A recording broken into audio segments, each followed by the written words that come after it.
The broadcast is now starting. All attendees are in listen-only mode.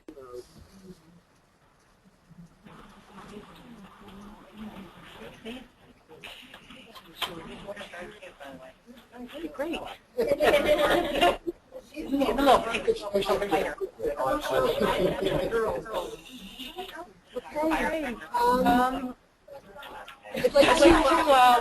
I'd like to welcome everybody. We just connected in our webinar attendees, and I'd like to welcome everybody to the NAA New York Metro Westchester Subchapter meeting. Today is November 9th, Friday. And we have an amazing speaker here. We're very excited. Tricia Darrow, my co-leader, I'm Lisa Rudley. Tricia will introduce Scott in a few minutes, but I just wanted to thank everybody. We've had an amazing year of presentations, and as you all know, we're trying to do webinars so we could bring in more people. And I wanted to say that we're looking forward to doing more of these as well. And we have a lot of people on the attendee list that are all over the country, and we're very excited to have you here as well. And I'm going to give it over to Trish and take it away. We're here with our speaker, Scott Smith, to talk about the diagnosis and treatment of Methylfolate Autoantibodies in children with autism and others. Scott is here tonight at our NAA chapter to describe folate autoantibodies, tell us about testing, tell us about the impact these antibodies have on the symptoms of autism, some treatment options, and most importantly, the exciting improvement in language, visualization, gross and fine motor skills.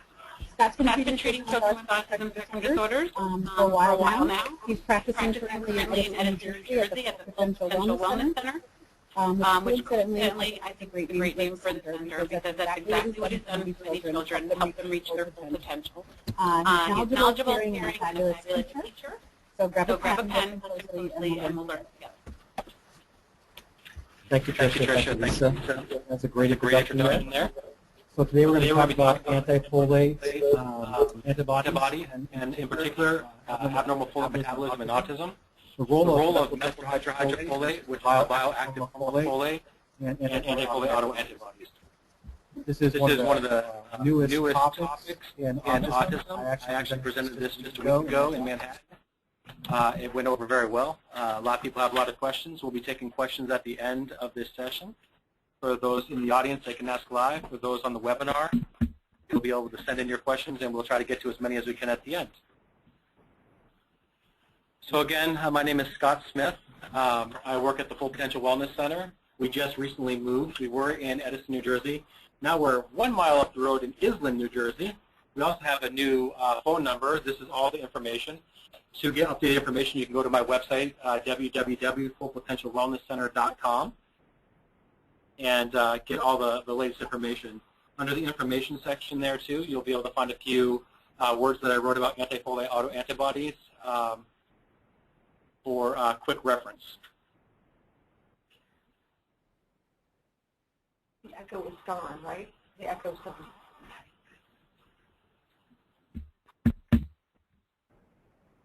Switch this one.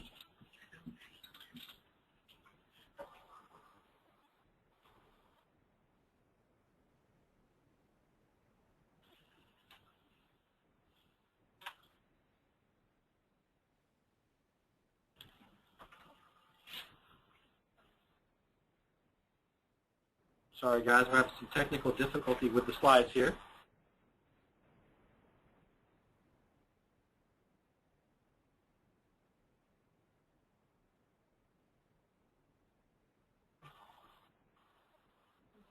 One more second.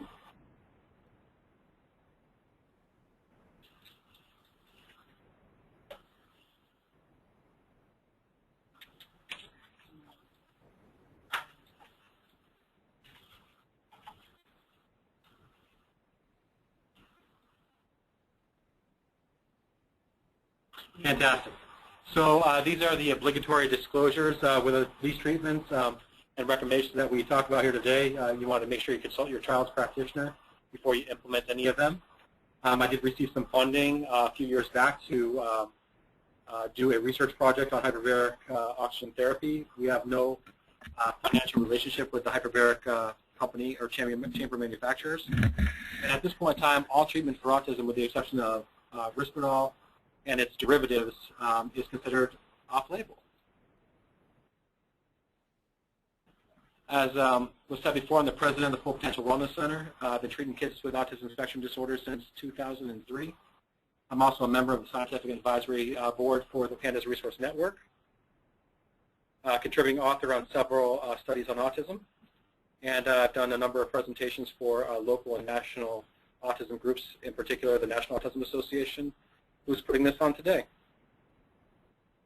All right, so when I was putting this lecture together, I thought the best thing to do would be just to start at the real basics for folic acid and just get that down and dirty stuff out of the way, and then I think you'll find how it works into ASD and other neurologic conditions. So prior to fortification, folate deficiency was actually one of the most common nutritional deficiencies in the world.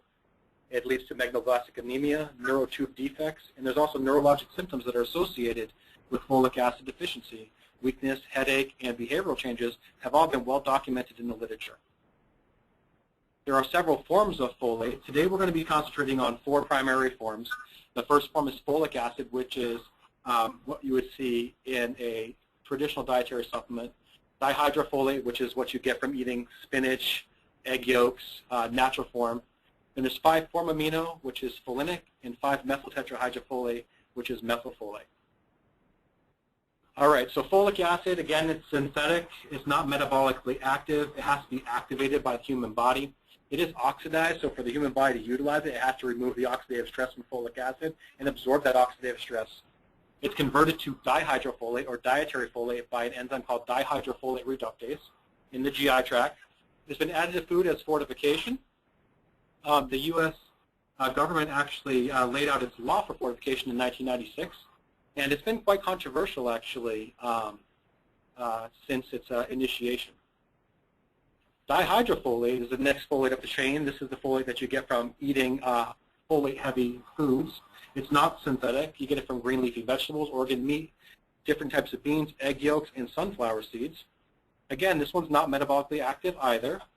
It is converted to 5-methylene tetrahydrofolate in the GI tract, again by dihydrofolate reductase, or DHFR. The next one we're going to discuss is 5-formamino, which is folinic acid. It is a reduced form of folate, so it's the first form that we don't have oxidative stress attached to. 5-formamino is 50% D-dimer, 50% L-dimer. The D-dimer is not metabolically active to any appreciable degree. The body really can't utilize that. It can utilize the L-dimer. It converts the L-dimer to 5-methylene tetrahydrofolate. Most of this occurs within the GI tract. So when you take folinic acid, by the time it reaches the bloodstream, you're really getting 5-methylene to 5-methyl tetrahydrofolate. It's sold under the brand name of leucovorin, which is available in 5 milligram, 10 milligram, 5 milligram, 25 milligram tablets, and in IV form. And then the key that we're going to be talking about here today is the 5-methyl tetrahydrofolate, or methylfolate. It's a reduced form of folate. It's actually the principal form of circulating folate through the whole body. It's the preferred form that the body wants to absorb from the GI tract. It's also the preferred form of folate that's absorbed into each individual cell. And it's the preferred form that the body wants to put across the blood-brain barrier into the brain. It's sold under the brand names of Deplin, which come in 7.5 milligram tablets and 15 milligram tablets, and Cerefolin, which are 5 milligram tablets. Just a couple more basic things. The 5-methyl tetrahydrofolate concentrates in the brain at 3 to 4 times the level of folates in the blood and other tissue compartment. And that's kind of the key for the anti-folate autoantibody, because it stops that concentration gradient from occurring. 5-methyl tetrahydrofolate can be found in each and every cell of the human body. And 75% of the folates that you're ingesting, doesn't matter which type it is, are going to be cleared through the kidneys. This is from a study that talks about the role of L-methylfolate in depressive disorders. And again, this kind of shows the transition of folic acid to dihydrofolate to tetrahydrofolate to 5,10-methylene tetrahydrofolate. It's converted by an enzyme called MTHFR, which I'm sure everyone is familiar with. The C677T is the primary subtype of MTHFR, and that's what converts 5-methylene tetrahydrofolate to L-methylfolate, which is the most biologically active form, as we discussed earlier. So I thought that I'd show a simple diagram, because they'll get a little bit more complicated, so I thought I'd put everyone's mind at ease, get everyone really kind of comfortable with the diagram thing. I highlighted the 5-methyl tetrahydrofolate. You can see through the dotted line that this is where the uptake to cell goes. And this is also where it transports across the intestine and the choroid plexus. The choroid plexus is within the brain. This is where the folic acid receptors in the brain are located. And it's where the majority of the folic acid is taken up into the brain. Folate's brought to the CSF, again, as I mentioned, at the choroid plexus. Folates require specialized transport across the blood-brain barrier. The primary ways it gets across are folate receptor A, or FRA. This is a high affinity, but a low capacity. It prefers folic acid to methylfolate and methylfolate to folinic. It's an energy-dependent system, so this can either be broken genetically, can be broken immunologically, or it can just not function properly from poor mitochondrial function if you don't make enough ATP. The other folic acid receptor in the brain is called the reduced folate carrier, or the RFC. This is a high capacity, but it's a low affinity. So if you look like folic acid, you can go across the RFC.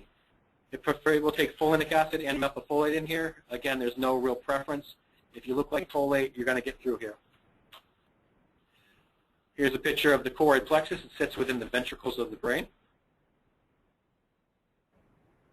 I threw this one up here. This is an older study from 1992, but this is the study I could best find that would describe the different types of folate receptors.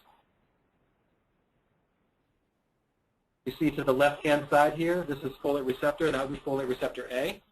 And you see right above that, the 5-methyl tetrahydrofolate. You can go right through here. This is where newer anti-folate medications can block it, and folic acid goes through here as well.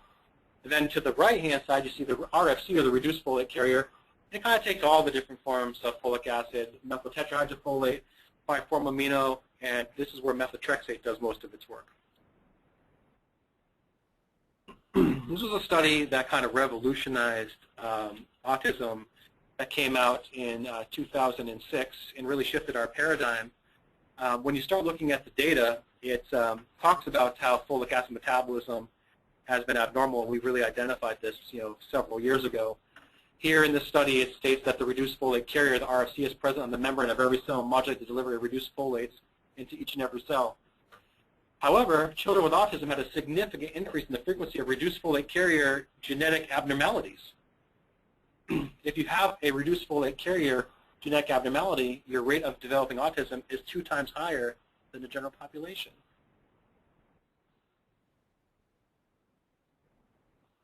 Under folate basics here, we also talk about how the folic acid receptors can be compromised by different types of medications. It's a lot of medications that we use on a regular basis on our kids with ASD as well. Sulfasalazine, so anyone that's been to see Dr. Arthur Kriegsman has probably walked away with this prescription. Affects steroid metabolism. Steroids, nonsteroidals, antibiotics, Bactrim, Septra do their work by blocking folic acid from being taken up into bacteria, and that's how it works as a bacteriostatic type of a antibiotic. Various anticonvulsants can affect it. Spironolactone, Pepsid, Zantac, methotrexate, and Lamictal. Lamictal actually blocks it at the dihydrofolate reductase within the GI tract. This is not an inclusive list. We're going to go back to the role of L-methylfolate in depressive disorders. They had a nice list there. In addition to various medications, I'd like to point out that coffee at 4 cups a day, smoking, oral contraceptives can all affect this, as well as various medications. Again, this one is from the same role of L-methylfolate in depressive disorders. Here they add in that a C677T polymorphism can affect folate levels as well. And again, that enzyme is needed to take tetrahydrofolate and change it into the most bioactive form called methyl tetrahydrofolate. Now we're going to take those basics and we're going to apply them to general human metabolism. Folates in human metabolism help to fuel the methylation cycle. So for those of us who have been doing biomedical treatments on our kids for a while, should have a basic understanding of the methylation cycle. the methylation cycle is important for making SAMe. It's also important for feeding into the transsulfation cycle. So when you talk about things like cysteine and glutathione, those are endpoints on this pathway. It also is responsible for single carbon metabolism. And newer research, this is from an article from the Institute of Medicine, that when you give methyl tetrahydrofolate, it actually enhances the storage of pantothenic acid or vitamin B5 within cells. Pantothenic acid is important because in each and every cell, it's needed to make something called coenzyme A, which is very important for mitochondrial functioning. Again, the methylation cycle for SAMe production, SAMe is the universal methylator. I just made a little note here about that SAMe production needs to be normal for COMT to function properly. COMT stands for catechol-methyltransferase. This is how you break down neurotransmitters. So epinephrine, norepinephrine, dopamine, serotonin all have to go through COMT to get it to allow it to leave the synaptic gap after it's been utilized. The methylation cycle also recycles homocysteine, which we know has some cardiotoxic and neurotoxic type potentials. It leads to cysteine and glutathione production, like we talked about, via transsulfuration. This comes off at cystathione through an enzyme called cystathione B synthase. It helps to methylate and produce myelin within the brain. And for those of us who have had kids who have responded really well to phosphatidylcholine, to get choline to turn to phosphatidylcholine, you have to methylate it. And then DNA methylation, we can actually turn genomes off and on by attaching methyl groups. So this is really important for day-to-day life in all cells. Throw up a little study here on SAMe, and this talks about the amount of SAMe that's required by the body daily. Depends on the bioavailability of methionine. When we give methylfolate, it helps to stimulate something called methionine synthase, so it can recycle homocysteine and turn it back into methionine. Here's a little graph that I had put in here that talks about SAMe. This really shows where SAMe goes off in the methylation in the top right-hand corner. Talks about all those same things we just mentioned about methylation. Just past that, you see the transsulfation is coming off the side of homocysteine at HCY, cystathione, cysteine, glutathione, sulfate, all super important for our kids with ASD. This is a neat study that I found on nervous system regeneration after traumatic injury to the central nervous system, and the neurons were actually able to regenerate after giving larger than normal doses of folic acid. On the bottom highlight here, you see the folic acid, possibly other non-toxic dietary methyl donors in the brain, that would be choline, may therefore be useful in clinical interventions to promote brain and spinal cord healing. Single carbon metabolism is a really important thing. So a lot of people ask me, where does methylfolate and methyl B12 kind of differ? The methylfolate does a great job of stimulating methylation and a great job of single carbon metabolism. The methyl B12 really does a great job, but it does just that great job on the methylation cycle. The combination of the two is really what you need to do. Single carbon metabolism, these are a lot of terms you guys have probably heard. Single carbon metabolism is responsible for BH4 production and recycling. When you use BH4, it turns to BH2, which is an oxidized form. You then have to use methylfolate to recycle that back to BH4. Purines, pyridamines, these are for DNA synthesis. Histidine, various sulfated amino acids, and DNA synthesis, like we had talked about with the purines and pyridamines here. This is different than methylating a piece of DNA or RNA to turn it off or on. This is actually synthesizing it from scratch. This is a talk about how methylfolate, which is the 5-MTHF, can help to recycle BH2 in the bottom left-hand side back into BH4. BH4 is really super important because it's used to manufacture neurotransmitters. So if your folic acid pathway is broken, you have trouble manufacturing them via BH4, and you have trouble breaking them down via COMT. So you can have neurotransmitter issues coming and going. Here's a study I put on the role of tyridine therapy, which is BH4. And if you see here, it suggested that the accumulation of BH2, which is the oxidized form, actually can interfere with folate metabolism. So if you actually let BH4 to BH2 get too far out of balance, it's hard to actually get it back in track with just folate metabolism. So folate metabolism, this is some specific enzymes and how the body processes folic acid. So a genome that we all should be somewhat familiar with is something called MTHFR, which is the methylene tetrahydrofolate reductase. This converts methylene tetrahydrofolate to 5-methyl tetrahydrofolate, which is the preferred form for absorption into cells across the GI tract and into the brain. Breaks with MTHFR are associated with migraine headaches with aura, associated with infertility, and various types of neurotube defects. There are 2 types of an MTHFR defect. We're primarily concerned with the C677T, but there's also an A1298C. Usually when this test is ordered, it's ordered as a C677T with a reflex to the A1298C. So if you come up positive in any way, shape, or form to the C677T, the lab will then test the A1298C as well. Again, the C677T, this has been identified to be abnormal in children with autism. In the general Caucasian population, it's found in 5 to 10% of the population. When it's abnormal, it can cause homocysteine to elevate. You don't recycle it well. A homozygous break in MTHFR C617 and a SNP is a single nucleotide polymorphism. This is associated with coronary artery disease and venous thromboembolism. When you have a C677T homozygous positive, it actually decreases the enzyme function by approximately 70%. That's a question I get asked a lot of times. If you have a heterozygous break, it decreases it by about 35%. Again, this is from the role of methylfolate in depressive disorders. It talks about those same things. The numbers are a little bit different, but they're pretty close. The A1298C has also been found abnormal in children with ASD. It's abnormal in the general Caucasian population of up to 30%. By itself, it does not cause elevations in homocysteine levels. However, if you have a heterozygous break with C677T and a heterozygous break with A1298C, it functions very similarly to a homozygous break of C677T.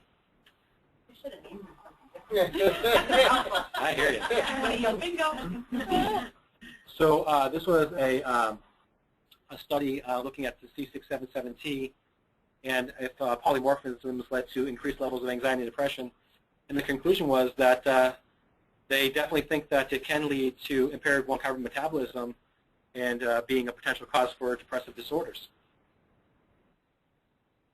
Again, we're going to go back to the Jill James study. And we had talked already about if there's a break at the RFC, the reduced folate carrier, how your rate of having autism is increased 2-fold. Now if we add to that a break at the MTHFR C617T and the RFC together, now it goes up to a 3-fold increased risk for developing autism. So it's not necessarily the breaks by themselves, but how the breaks start to stack up. And you'll see that there's a number of areas and ways that the folic acid metabolism in children with ASD and their relatives can be affected. So it's not just one thing. You want to look at multiple spots. Again, this kind of reiterates that together the RFC with the MTHFR produce a greater susceptibility, and they also thought that this maybe played a potential etiologic role, meaning they think that maybe it might be a potential cause if these 2 genes are broken at the same time to developing an autism spectrum disorder. Dihydrofolate reductase, this is not one that we talk about a lot, but it is the first step in folic acid metabolism. This is found in the GI tract and throughout the rest of the body, but this is where you convert dietary folate to a tetrahydrofolate and get it into the body. This is also used a little bit to switch folic acid, which is synthetic, into dihydrofolate. Genetic SNPs here have been identified in kids with ASD, and dihydrofolate reductase helps to maintain blood levels of folate and intracellular levels of folate. This is where a lot of the medications actually do their inhibition, is at the dihydrofolate reductase. This is where Septra, Lamictal, other anticonvulsants, this is where they work. So the good news about that is if you disrupt the dihydrofolate reductase, but you're giving a reduced form of folic acid, you've actually already passed dihydrofolate reductase. So inhibiting that further doesn't really make too much of a problem. But I'm starting to put all of my kids that we use medications that can affect dihydrofolate reductase automatically is going to lead to them going on a reduced form of folic acid, either folinic acid or methylfolate at small doses. This was a report that talked about dihydrofolate reductase due to a homozygous break causing cerebral folate deficiency, which is what we think occurs when you have anti-folate autoantibodies. as I mentioned earlier in basics, that folic acid is definitely has some links with neurologic issues. So it's been linked with depression, it's been linked with oxidative stress, and it's been linked with cerebrofolate deficiency. In depression, this is a study we had talked about earlier. They've identified it here in one-carbon metabolism leading to a potential cause for depression. Again, in the role of L-methylfolate in depressive disorders, L-methylfolate acts as an important regulator of critical factors needed for neurotransmitter synthesis. This is where we start talking about BH4 and talks about L-methylfolate, how it combines with BH2 utilizing MTHFR to synthesize BH4. Anyone who's had their children on BH4 in this country know that it's a very expensive therapy when compared to operating on this pathway with a folic acid derivative. It's much more cost efficient to do it this way and to make the biochemistry work in your favor than just giving the finished product. So again, as another excerpt from L-methylfolate in depressive disorders, the L-methylfolate is thought to exert its action by enhancing synthesis of monoamine neurotransmitters, which include epinephrine, norepinephrine, dopamine, and serotonin. So because of that, it's been called a tri-monoamine modulator. This goes back to the Jill James study. You'll see this one pop up a number of times because I think it's so important, and this is where we really started to kind of put it together, all the different types of breaks that you can have with folic acid metabolism and ASD.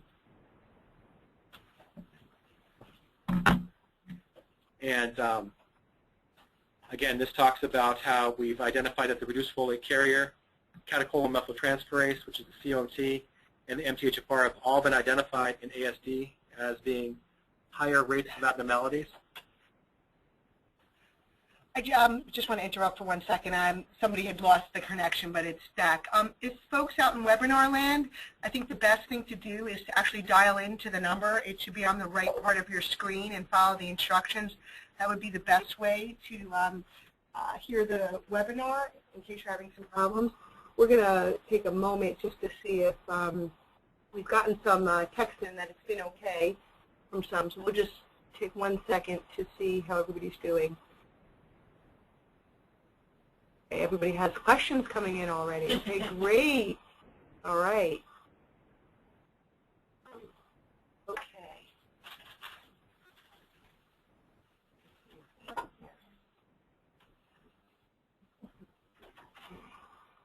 Subject matter is getting a little heavy. Yeah.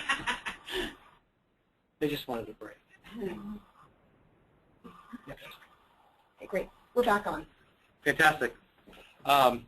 So like I was talking about on this slide here, I was talking about how with the Dr. Jill James study in 2006, it was identified that multiple of the areas where folic acid can be broken were found in this one study all at once to be broken in higher percentages than in the general population.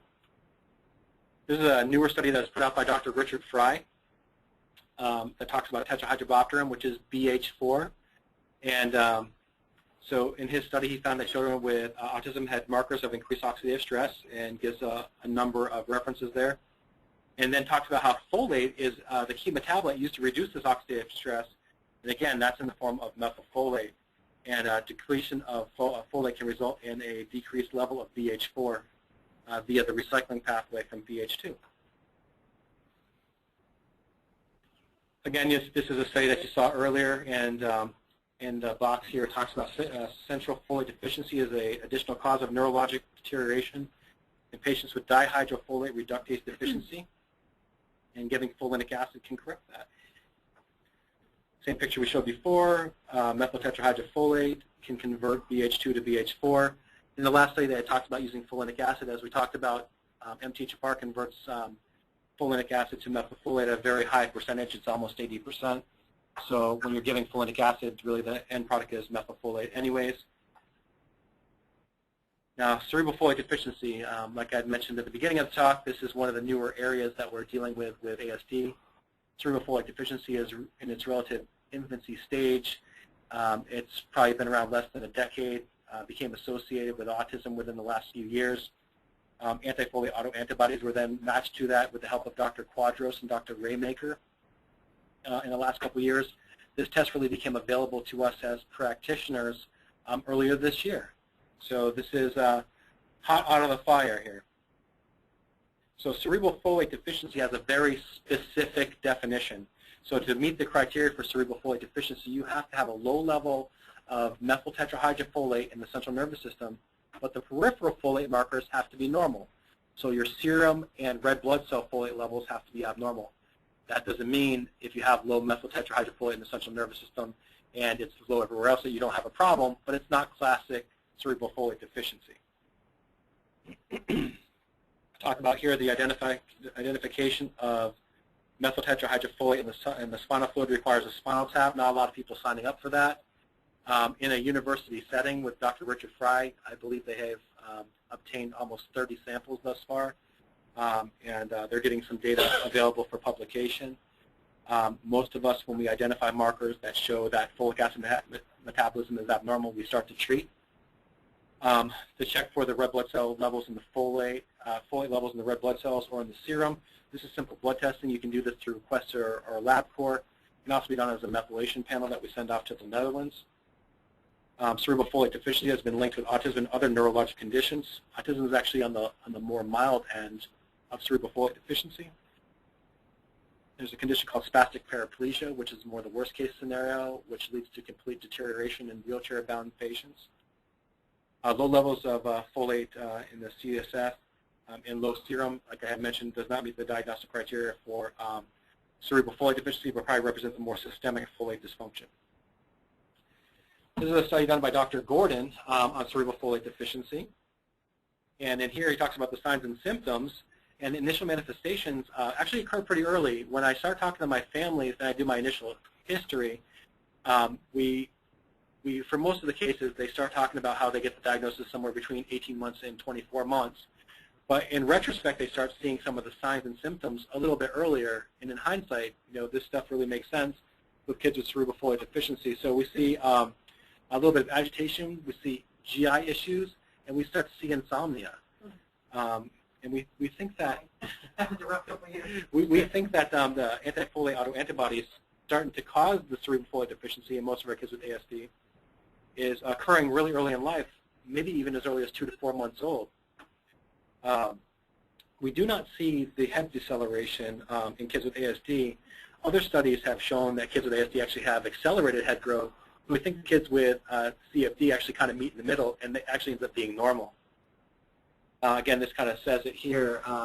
For years in my Florida clinic, we were taking head circumferences, and we had a fair number of kids who had abnormally large heads, but we had a number of kids, and actually some of our more severe kids, their head growth was in the normal range, probably representing CFD before we knew how to identify it. Again, from Dr. Gordon's study, he listed it starts here about 4 to 6 months age with normal development up to that point in time. Through extensive correspondence with Dr. Quadros, we actually think that that's sliding back a little bit, somewhere between maybe 2 and 4 months old. We actually think that this is an abnormal immune response for most of the kids to either cow's milk, goat's milk, or sometimes even human breast milk. Everyone wants to know the treatments. In Dr. Gordon's study, he treated a patient with folinic acid with doses of 0.5 milligrams per kilogram body weight all the way to 1 milligram per kilogram body weight. He talks about it being a racemic mixture, which is, again, the D and the L form. So if you give 25 milligrams of leucovorin, because it's a mixed form, only 12.5 of it is actually in the L dimer, which can be absorbed and converted to methylfolate. The D dimer is relatively useless to us. And he predicts here that kids who have low levels probably need to be treated for at least a year. For kids with ASD, we actually think it's a little bit longer. This was a study that includes Dr. Schaffner, and he is a metabolic specialist who worked on the Hannah Poling case, who works out of the Atlanta area. And cerebral folate deficiency is actually linked with a number of genetic mitochondrial disorders as well. He talks in his study here about how cerebral folate deficiency has a wide clinical presentation, with signs and symptoms occurring around 4 months of age, irritability, sleep disturbances, followed by progressive neurologic loss with psychomotor retardation, which is developmental delays, dyskinesia, cerebellar ataxia, and spastic diplegia, which is, again, like we talked about, some of the worst case scenarios. Here's a case of someone who actually had something that was diagnosed as spastic paraplegia. This is cerebral folate deficiency, life-changing supplementation with folinic acid. This is a patient who had been developing otherwise normally, 14 years old, and had an acute onset where she ended up becoming wheelchair-bound, was unable to speak, and developed all the classic signs of cerebral folate deficiency, but not until 14 years old. She was treated with a pretty standard dose of folinic acid, 15 to 30 milligrams a day, and her 5-methyltetrahydrofolate in the CSF actually normalized. This is a good representation on this study here, what I talked about earlier, how the folinic acid actually converts to 5-methyltetrahydrofolate. So even in the earlier studies when they were giving folinic acid, because that's what was commercially available, when they were checking spinal taps to see if it was successful, they were actually measuring the methylfolate level, not a folinic acid level in the central nervous system. How bad can it get? This is a case report for an older boy, 14 years old, I believe he was. Otherwise was relatively normal. Over a couple weeks time frame, he developed what appeared like schizophrenia and ended up in a catatonic state. Unfortunately, even normalizing his central nervous system methylfolate levels, which were found to be amazingly low, did not lead to his recovery. There was no change in his neurologic symptoms. Now, cerebral folate deficiency can be caused by a number of things. A lot of people are interested in anti-folate autoantibodies, and for good reason. We're finding them in high percentages in kids with ASD. But again, it can occur from a dihydrofolate reductase deficiency, which can occur genetically or from medications. And it can occur from mitochondrial dysfunction. For those of you who are familiar with the Dr. Kelly paper that was put out, he believes that a lot of cases of regressive autism are associated with mitochondrial dysfunction. Again, all the folate receptors are ATP dependent, so if you don't make ATP, it doesn't matter if the receptor is normal genetically, it still can't pump. It's not plugged in. Again, several mitochondrial disorders are associated with cerebral folate deficiency, and mitochondrial dysfunction has been identified in kids with autism, and that's through the Dr. Kelly paper. Anti-folate autoantibodies. This is a paper that's by Dr. Raymaker and Dr. Quadros, who's at State University of New York and in downstate in Brooklyn. And within that study, it kind of lists all the different symptoms that you can see with kids with cerebral folate deficiency.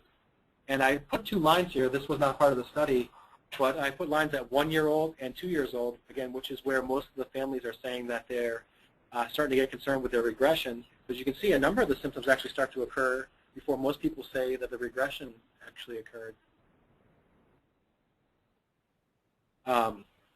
This is just some statistic studies. So if you look into the first pink box there where it talks about the blocking folate receptor autoantibody, and there's 2 folate receptor autoantibodies. There's a blocking and a binding. The blocking is better described in the literature. It's been around a little longer. The binding is a little newer, and we're thinking that it does a very similar effect, still compromises the flow of folic acid, methylfolate through the receptors. But the blocking antibodies were measured in this one. And kids who had CFD, there's 28 of them. 25 of the 28 had autoantibodies to their folate receptors. They took 28 neurotypical kids who did not have cerebral folate deficiency, and not one of them did. If you take a look at the serum folates, not only is the serum folate normal, but it's actually higher than the neurotypical kids, probably representing a blockade in the way that folic acid is supposed to pass into the brain, and it's representing a little bit of a dam, and it's backing up a little bit there. And then when you look at the methyltetrahydrofolate in the CSF before treatment, 20.6 was the average kid with CFD versus over 80 for the neurotypical.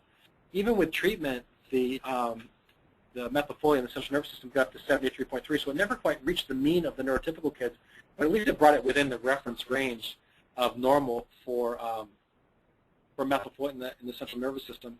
We really believe that kids can start having symptoms of cerebral folate deficiency when that methylfolate level drops below 50, which is still technically within the reference range. This is a study that talks about folate receptor autoimmunity and cerebral folate deficiency in a child with low-functioning autism. I hate that term, but that's the study. And neurologic defects. The key with cerebral folate deficiencies and antibodies is that we're not looking at classic forms of autism. We're looking for some other neurologic complication that's going along with it, like you have a seizure disorder, like you have ataxia, things like that. Things that are in the descriptive terms for autism as a general diagnosis, but kind of the things that all of us in this room and online have probably come to think of as being part of autism, but not necessarily in the diagnostic criteria. So on this page here, I have highlighted on the left-hand side, in spite of normal serum folate, the CSF methylfolate was low in 23 of 25 patients. And of those, 19 of the 23 in this study had anti-folate autoantibodies. So again, it's occurring in high percentages of people with low levels of methylfolate in the central nervous system. We're actually treating in the reverse. So we're using the assumption that if you have an anti-folate autoantibody, that your methylfolate levels in the CSF are abnormal. Here they're checking the CSF levels first and then checking the anti-folates after the fact. Again, this is kind of a summary of that study. The study showed 23 of 25 patients with autism in normal serum folates had low CSF levels.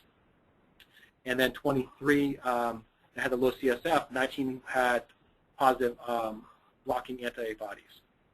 What this tells us, if 23 had low CSF levels, but only 19 had antibodies to folate receptors, that there's going to be a certain percentage of kids who are normal on the antibody test who are still going to respond very well to treatment. We think that number is going to be somewhere between 10 and 15% of the kids who are normal on their anti-folate autoantibodies will still be able to get some great benefits from the supplementation. And for those of you who are not familiar with the dosing strategies for cerebral folate deficiency are far and above what you would normally give. So you wouldn't stumble upon these doses by accident unless you had good reason to think that. Within the study of cerebral folate deficiency and autoimmunity in kids with low-functioning ASD, they found that as the antibody level got higher, your chances of having aggressive episodes actually raised up. You see on the far right-hand side that the kids with the highest levels of binding antibodies had the highest incidence of aggressive behaviors. One of the things that's key, and people ask me all the time, well, my kid's 14, all the studies say, are talking about 3-, 4-, 5-year-old kids, what's going to happen there? Well, the studies thus far say that the earlier you catch this, the more complete the, hate to use the term recovery, but the more complete the repair work on the damage left behind can be. That's in particularly true for core symptoms of autism, but there are some pieces that it doesn't really matter. It's not too age dependent. If you take a look here, the pyramidal defect in the ataxia, it's not really age dependent, so it doesn't matter if you start your treatment at 25 years old or 5 years old. Everyone seems to do really pretty good in this area. It's actually one of the areas where we first get improvement when we start methylfolate treatment. And I always tell my patients as well, just because the study says that, you're not as high of a likelihood to get a complete recovery, that doesn't mean there's not still room for improvements. Actually, some of my best response to methylfolate treatment for antibodies thus far are some of my older patients and some of my moms that we've been treating. So like I kind of mentioned there, for the best outcomes, we need to identify this as early in the sequence, so much so that now with our new patient evaluations, we're really highly recommending that we do anti-folate autoantibodies on the first visit just to identify as soon as possible. When these come back as positive, we don't even wait for the follow-up visit. We call you immediately and say we need to talk for 5 minutes today to initiate a treatment. As mentioned on that last slide, the ataxia and irritability seem to respond well to almost any age. So even if the core autism doesn't get better or doesn't show in the studies to get better, a lot of the pieces that we deal with on a day-to-day basis, that's parents and providers, can surely get better with treatments like this. All right, so Dr. Quadros and Dr. Raymaker also identified that a milk-free diet can actually decrease the autoimmune response for the cerebral folate deficiency, or for the anti-folate autoantibodies. So when this was first identified, they were actually using it in women who had difficulty conceiving. To get women to conceive and carry a pregnancy through to completion, they actually put them on a dairy-free diet, then started them on the reduced forms of folic acid. They're giving folinic acid at the time. This allowed the ladies in the study to actually conceive, carry through pregnancy. At the end of the pregnancy and delivery, they removed the diet, and the autoimmunity came back almost immediately. In this study here with Dr. Quadros, it takes a look at 12 children that had anti-folate autoantibodies. They placed them on a milk-free diet, and they found that the blocking antibody actually decreased pretty significantly. Statistically, it was quite significant how much the antibody decreased. After several months of the diet, they actually took some of these kids and re-challenged them with milk, and not only did the antibody come back, but the antibody actually went higher than it was before the study started. So we actually think it does what's called a rebound. It goes beyond what the initial presenting antibody was, and then it starts to lower itself over time back to where the baseline was. Most of my kids with ASD show up with low antibody levels. A lot of people question that. They're like, should we treat since we're in the low range? The reason why I think most of our kids come in the low range is most of us are on a dairy-free diet already. Most of us, by the time we identify this, have already been on the dairy-free diet for a number of years. What's perplexing is when you did this with the pregnant women, that the antibodies went almost down to normal, almost unmeasurable. That still doesn't seem to be happening with the kids with ASD. They're still carrying positive antibody levels that are measurable, but they're in the low range. When I've questioned Dr. Quadras about this, we don't really know if we have a great answer as to why that happens yet. So this is still emergent science, and we're learning more about this every single day. This is a great part of this study here, where they took a look at the blocking receptor autoantibody, which is listed across the bottom, and then the concentrations of methylfolate in the CSF. So the higher your blocking antibody went down the bottom side here, the lower your CSF level would be, and you see 25 over there, and that's a horrible number. We talked about how we thought symptoms would start occurring in someone at about 50 or below. The filled-in dots represent neurotypical kids who do not have cerebral folate antibodies or folate autoantibodies. The open circles represent kids who do have antibodies. So some kids actually can still maintain a decent methylfolate level, but you find most of them are falling below that 50 level. A lot of people are asking me, what kind of milk can I give my kid? Can I give camel's milk? Can I give donkey milk? Can I give cactus milk? Well, I'll tell you that it's been studied in cow's milk, and that's your highest risk factor for developing the autoimmunity. Human breast milk, goat's milk are all relatively high too.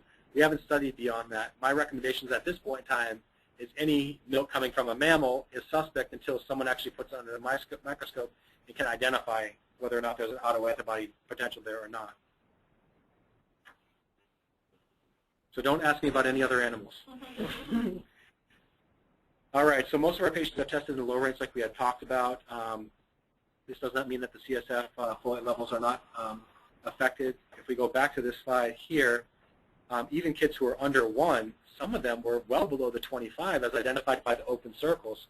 So even with a low level, a low level on the blocking antibody, you can still have a pretty low CSF level, definitely below that cutoff of 50. So we believe any kid that has a positive marker, if you have a whole number there and it doesn't specifically read negative, you're definitely worth initiating treatment as a trial. So the breakdown from our first 180 patients, and we're now somewhere about 250 patients that we've looked at in this, maybe 200 to 250. 115 of those 180 were positive, and this is a collection of kids with ASD, neurotypical siblings, and moms. 115 positive, so that's a rate of 64%. When we add in the newer studies, it actually is climbing up a little bit. We're at 66.4%, almost 67%. 65 were blocking, 67 were binding. 25 of the kids actually had antibodies to both. Let me go back here for just 1 second. I had mentioned that we also test neurotypical siblings and mothers. We find when the child with ASD is affected with an anti-folate autoantibody, we find it in the moms almost 50% of the time. We find it in neurotypical siblings pretty close to 50% of the time. So it might be worth testing the whole family. We've done a few dads. We've had dads come back positive. I don't have enough dads yet to have any statistical analysis yet. Most dads don't want to spend $100 on themselves. So when we get more data, I'll be able to give you that. So that was the cerebral folate antibodies. And then let's talk about the dihydrofolate reductase deficiency. Again, dihydrofolate reductase is needed to convert folic acid to dihydrofolate. Dihydrofolate is needed to convert dihydrofolate to 5-methylene tetrahydrofolate.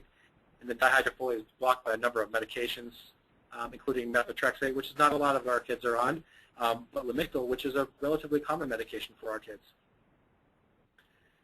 This talks about dihydrofolate reductase causing cerebral folate deficiency. We showed this slide a little earlier.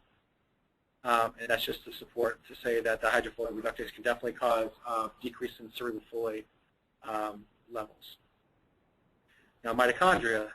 Before cerebral folate came out, mitochondria was probably the hottest topic that people were talking about and ways to support that. This is from Dr. Schaffner, again down there in Atlanta, and these are just some points he had for cerebral folate deficiency. About 9% of mitochondrial patients have cerebral folate levels that are too low.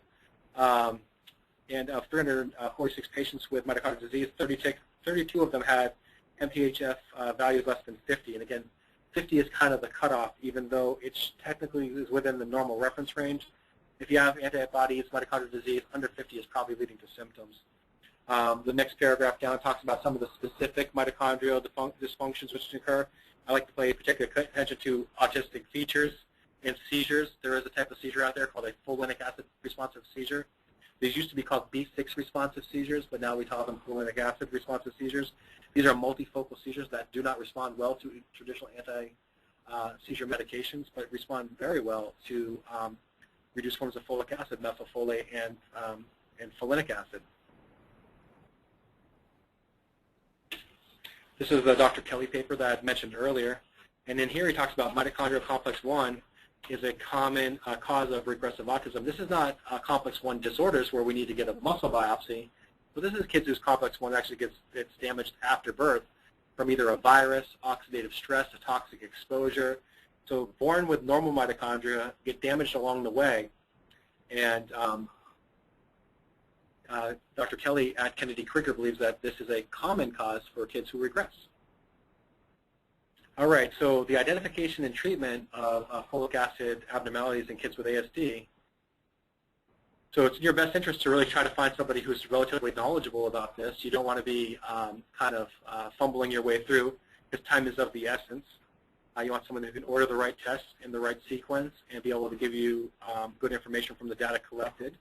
You want to identify the signs and symptoms at the earliest time frame to ensure the best possible outcomes.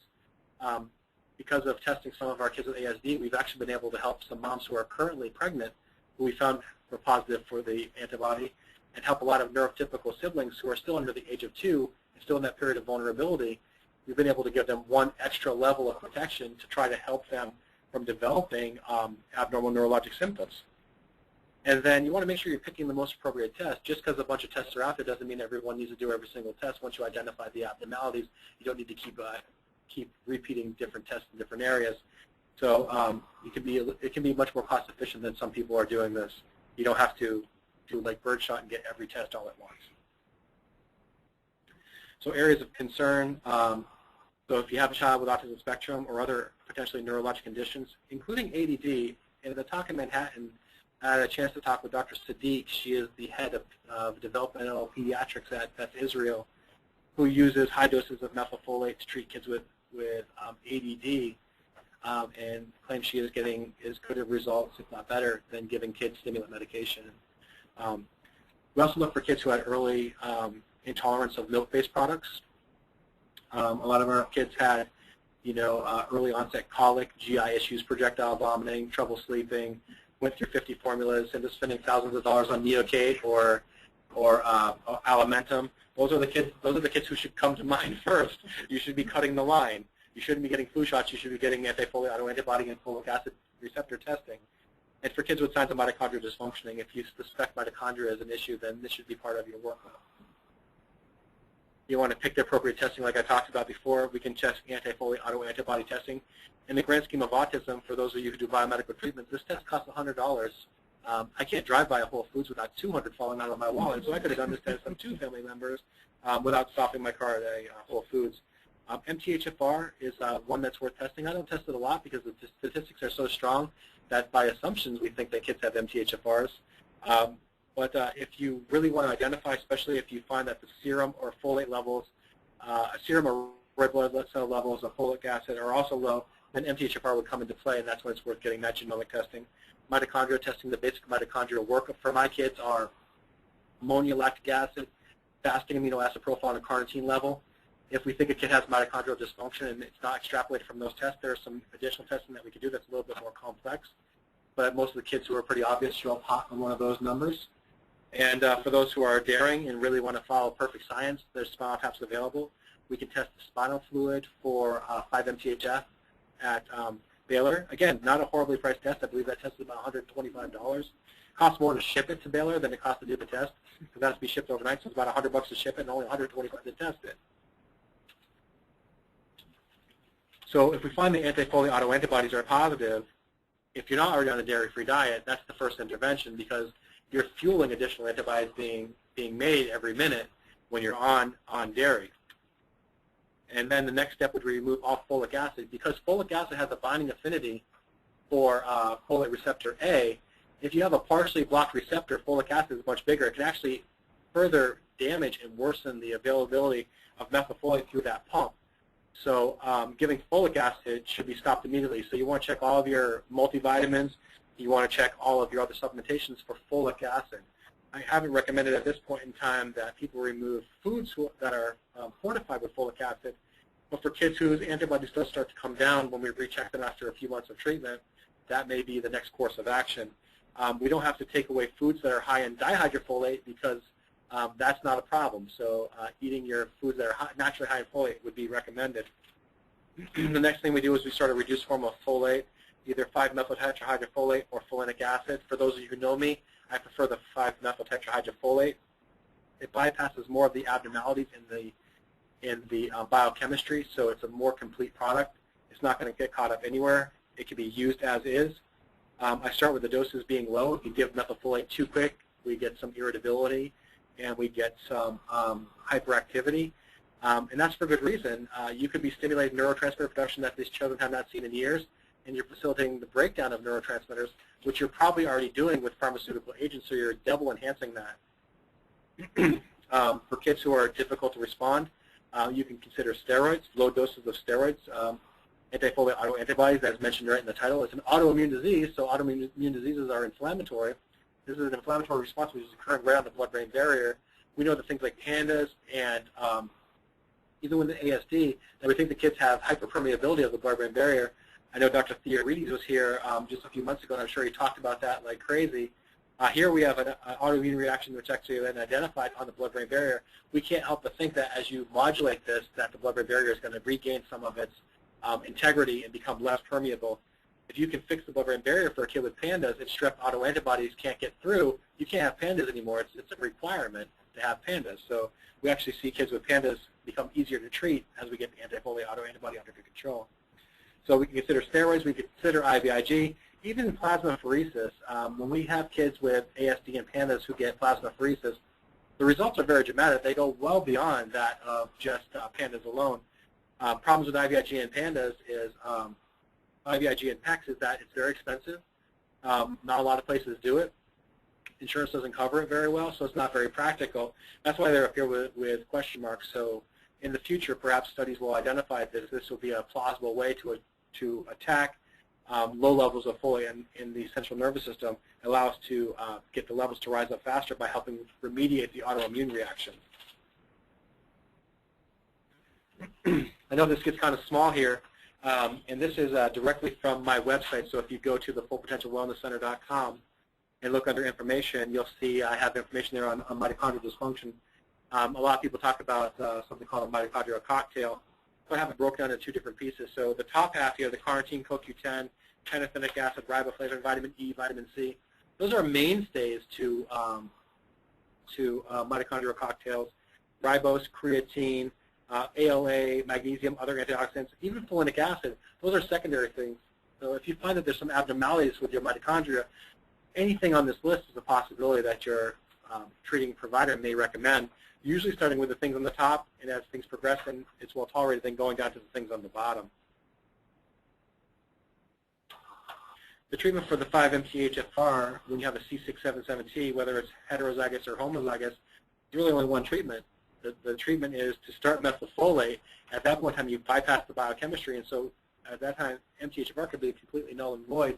It would no longer matter because you're giving the piece of the biochemistry that's coming out the backside of it. I put methyl B12 and choline here because these are both methyl donors, so they can keep stimulating the methylation pathway in place of the methylfolate.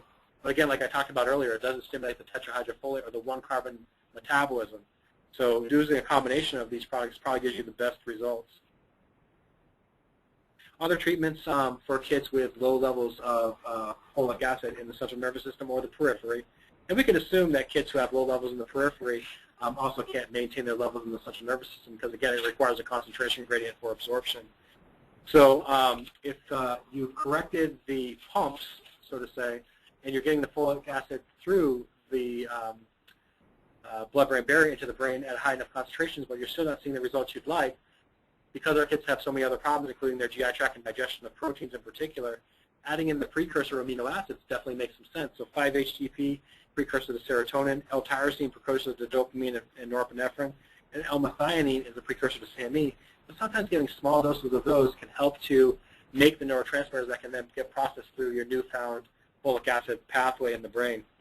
Choline is the precursor for acetylcholine, as well as phosphatidylcholine. It is a methyl donor within the brain. And when you take a look at the biochemistry, the non-folate B vitamins, riboflavin, thiamine, pantothenic acid, vitamin B6, they're scattered all around here as the cofactors. If you give big doses of folic acid in the form of folinic acid or methylfolate, eventually you're going to want to give a little bit bigger doses of the other B vitamins to balance it out so you don't create relative deficiencies. Here's a study that talked about the use of dietary choline reversing some of the effects of folate deficiency in the mouse brain. So in the study, it actually says that the choline can reverse some, but not all of them. Again, it's a methyl donor, and the brain requires lots of methyl groups, so choline can be part of the equation. And sometimes what I'll do for kids, as we're breaking the methylfolate level go up or the folinic acid go up, we'll add a form of choline. And I like to use a product called citicoline, which is 5-CDP choline, which penetrates the blood-brain barrier a little bit better, and doesn't have a lot of side effects. It enhances memory. I see it work on processing speed, attention focus. So sometimes what we'll do is we'll add this on early in the cycle too. As we're ramping up the methylfolate to a target dose for an optimal use, we'll put the choline in early in the sequence as well to kind of get double benefits. Okay, so you've identified your testing in your kid that was of your biggest concern to you. So what do you do next? So like I mentioned earlier, we do find the positive anti-folate autoantibodies 50% of the time in siblings and approximately 50% of the time in the moms as well. And some of the medications that our kids take are used to manage what the methylfolate is supposed to do. So in your children, when you start treating, you want to start watching out for symptoms of over-medication. For example, Risperdal helps to modulate dopamine levels. All of a sudden now, you're giving high doses of methylfolate, and you're starting to use methylfolate to modulate dopamine levels, and you're still giving your regular dose of Risperdal. Now you're over-modulating dopamine, and you may start getting a new set of symptoms. So as the methylfolate level goes up, we're finding in some of our kids we're actually able to back down on some of the pharmaceutical agents. We actually believe over time that some of those pharmaceutical agents will be able to stop completely. Others will just be able to be reduced. But that's what we're looking for, so that you may require some dose adjustments down. All right, so that is the conclusion here. I like to always throw out things. This takes away a lot of time from my family, so I like to thank them. They're great. They don't give me too hard of a time. They haven't texted me telling me that I sound horrible yet. And then everyone at my office, I think everyone in my former Florida office has just recovered from me leaving there after a year and a half, and my new office is not quite sure what to do with me, but we'll thank them nonetheless. And then, of course, all the great people at NAA Metro Westchester chapters. They've been great allies and friends, both here locally, and I found myself in need of some assistance at the National Autism Conference for the NAA down in St. Petersburg, Florida, and it was my good friends from the NAA Metro chapter which really helped me out. So I do appreciate all their help, and at this point in time, I think we're going to open it up for questions, and we'll go from there. Great. Awesome. Thanks, Scott. I'm just going to go on to the webinar and see if we have any questions coming in, and we're going to take some questions from the in-person audience, and then we'll take some questions. You guys feel free on webinar land to type in your questions, and we will do our best to get to them. And if we don't get to all the questions, Scott has agreed to get back to you individually if you've had questions after today. The easy one. Only the easy ones. Okay.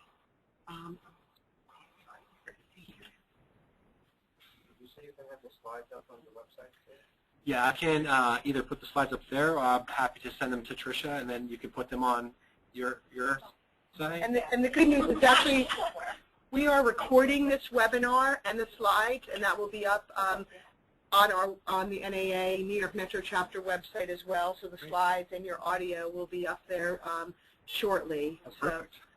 Yeah, Okay, great. Lisa, will you repeat the questions, or will you want me to repeat them while you're checking?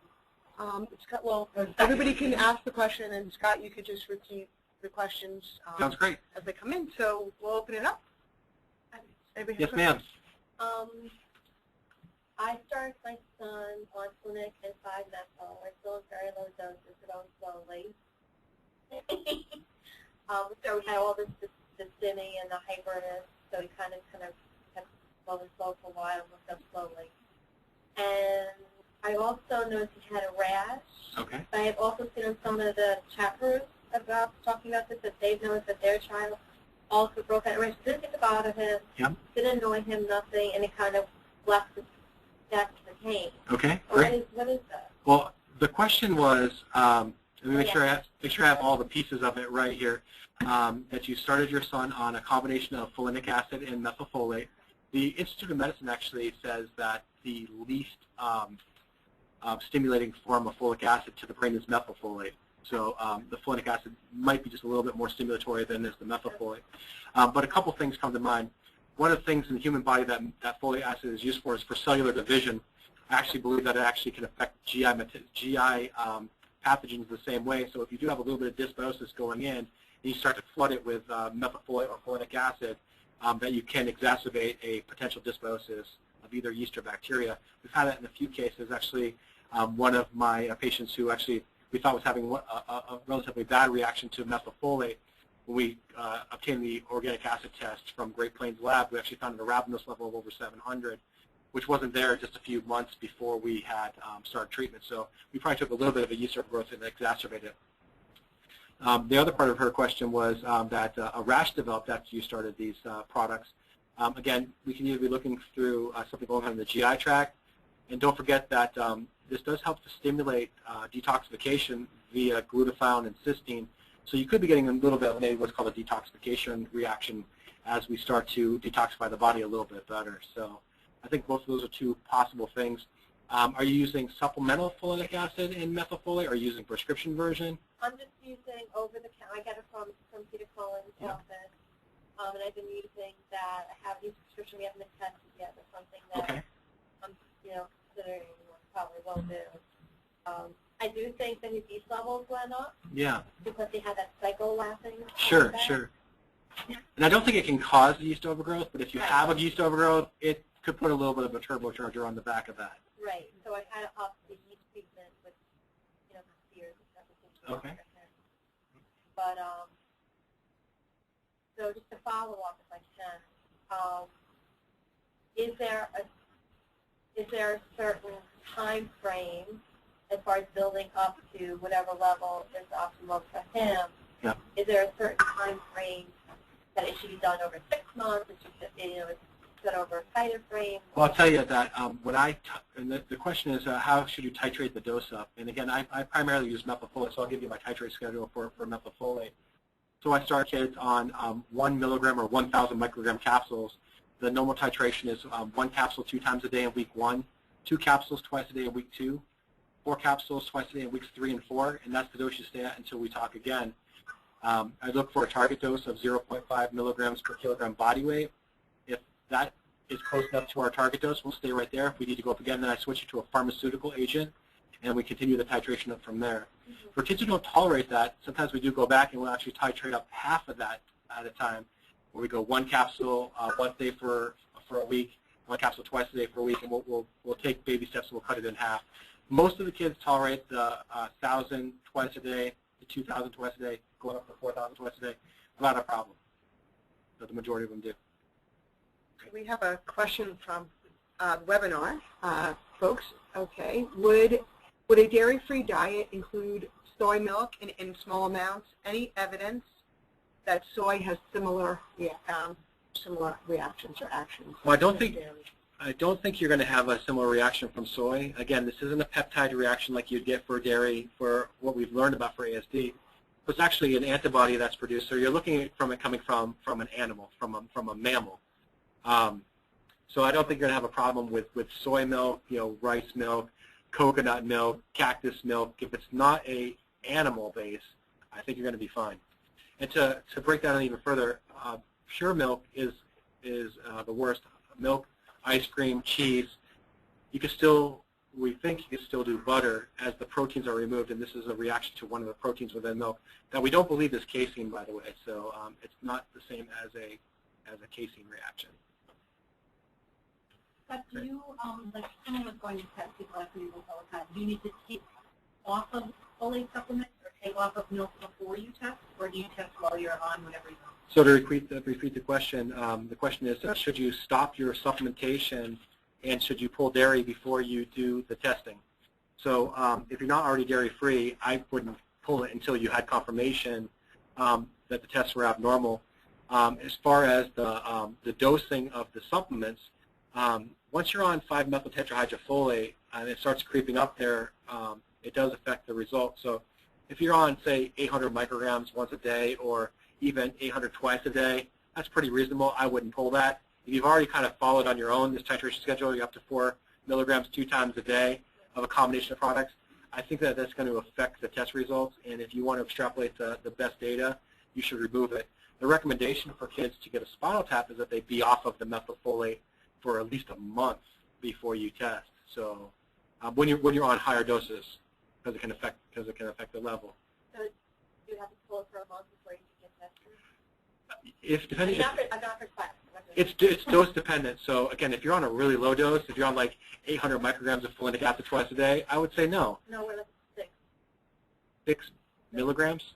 That's pretty high. That's going to affect your folate receptor. So I would question if you are already dairy-free and you're on that type of a dose and your antibodies come back normal, I don't necessarily know if you're getting the best look at that. So I would probably recommend that you hold that. If you're thinking about testing, hold it. Obviously, if you're already giving the supplements and you're getting a positive clinical response, I probably wouldn't break from that. The problem with dosing for cerebral folate deficiency is that the dose is so outrageously high compared to what you would normally do. I always love to give people on the phone what their dose would be if we use folinic acid from Kirkman's. And when you start saying, you wouldn't get to the target dose unless you're giving like 30, 40, 50 capsules a day. And once they pick their job off my desk, I say, but we have a better way. So if you're giving standard doses, not a big deal. If you're doing 6 milligrams twice a day of a combination of the two, you're probably already to the point that you're affecting the test results. Great. Do we want to take another one online and then go back and forth? Okay, sure. What is the link between, I'm sorry, here. Okay. What is the link between pancreatic enzymes and reduced folate levels?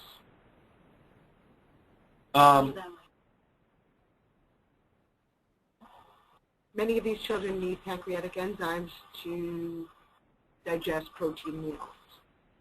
So I don't necessarily think that the folate and the enzymes are linked. However, like I mentioned earlier, the neurotransmitters in the brain is a couple of fold problem. It's the folic acid pathway, which can be the problem, but it's also a problem with getting the pure amino acid bases in there. So pancreatic enzymes are great, but I really believe that where the break is in our kids with ASD is the ability to produce hydrochloric acid in the stomach. That's where you really break proteins down into free amino acids. The pancreatic enzymes can help you out with that, but a lot of that work is done with stomach acid. So pancreatic enzymes can be of some benefit to get the amino acids in there, but it's not really going to help you with the folate acid part. It's going to help you with the amino acid part. Just a quick question. Yes, the doctor that you said had success treating ADD with methylfolate, yeah, increased levels. Did she also say that she made them all dairy-free? Actually, they're my daughter's on it, and she still has good concentration focus, even though she's on the Deplin, but she still kind of cheats. Honestly, they're not dairy-free, and that doctor was not familiar with anti-folate autoantibodies. She was just familiar with the role of methylfolate in producing and maintaining neurotransmitter levels as being healthy. So other than giving the supplementation, she was blinded. She was blind. There's no tests guiding this. Okay. So the question for those of you who missed the question was, if you're treating with ADD, similar to Dr. Sadiq at Beth Israel in Manhattan is doing, do you have to be dairy-free, and was she testing the anti-folate autoantibody levels? And the answer to both those was no, that just off of her knowledge of the role of methylfolate in the neurotransmitter synthesis, led her to giving that and with good clinical results. Let's see. My grandson, this is a question from the webinar folks. My grandson has been on a strict liquid diet of only Splash for the past year. Just noticed for the first time that Splash lists folic acid in the amount of 14.2 on the label. How is this affecting his Zeppelin dosing? Hi, Denise. Hi, Denise. So, like we mentioned, folic acid does affect the receptor site. It can block the methylfolate from getting in there. Luckily, in this particular case, the dose is high enough that I think we're able to compensate for that. Folic acid should be attempted to be removed. In this particular situation, this child was put on a complete liquid diet, and this was the only sustaining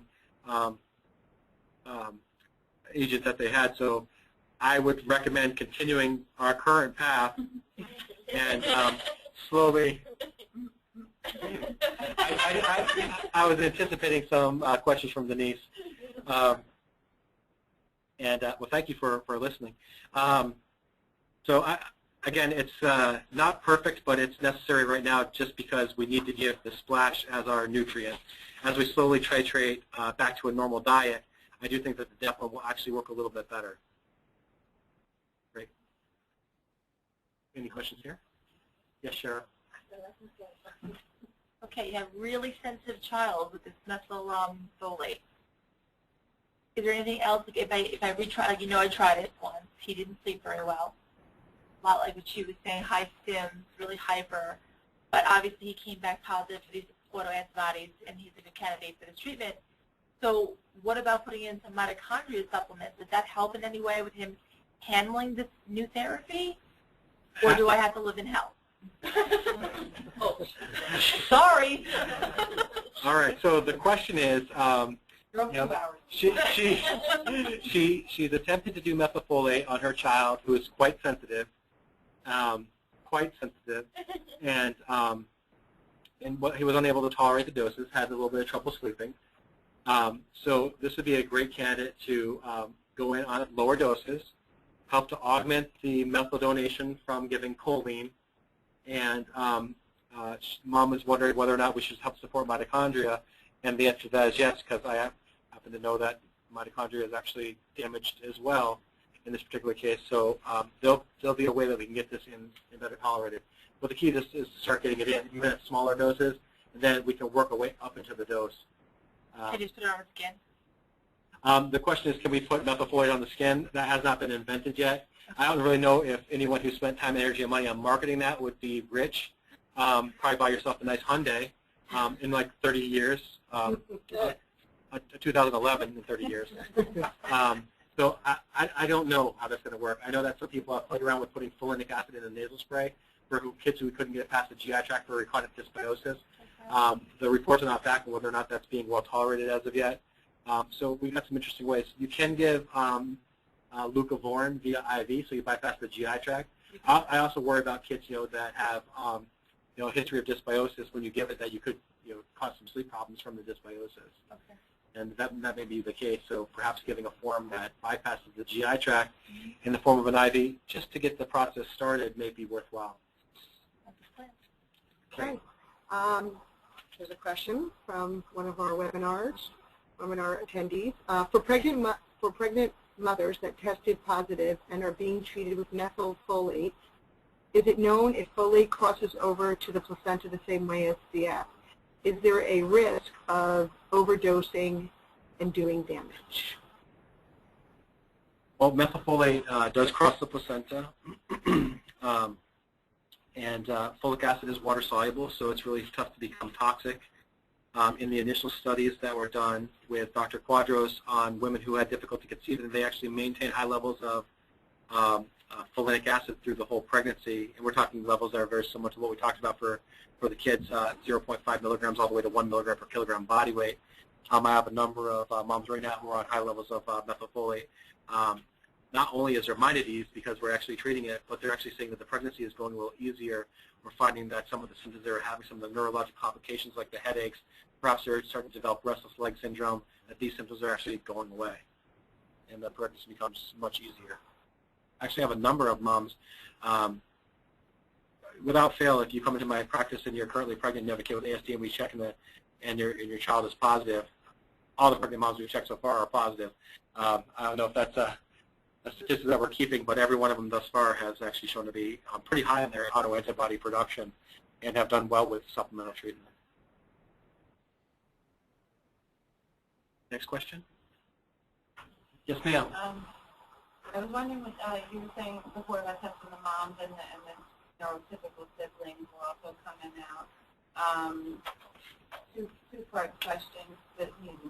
Okay.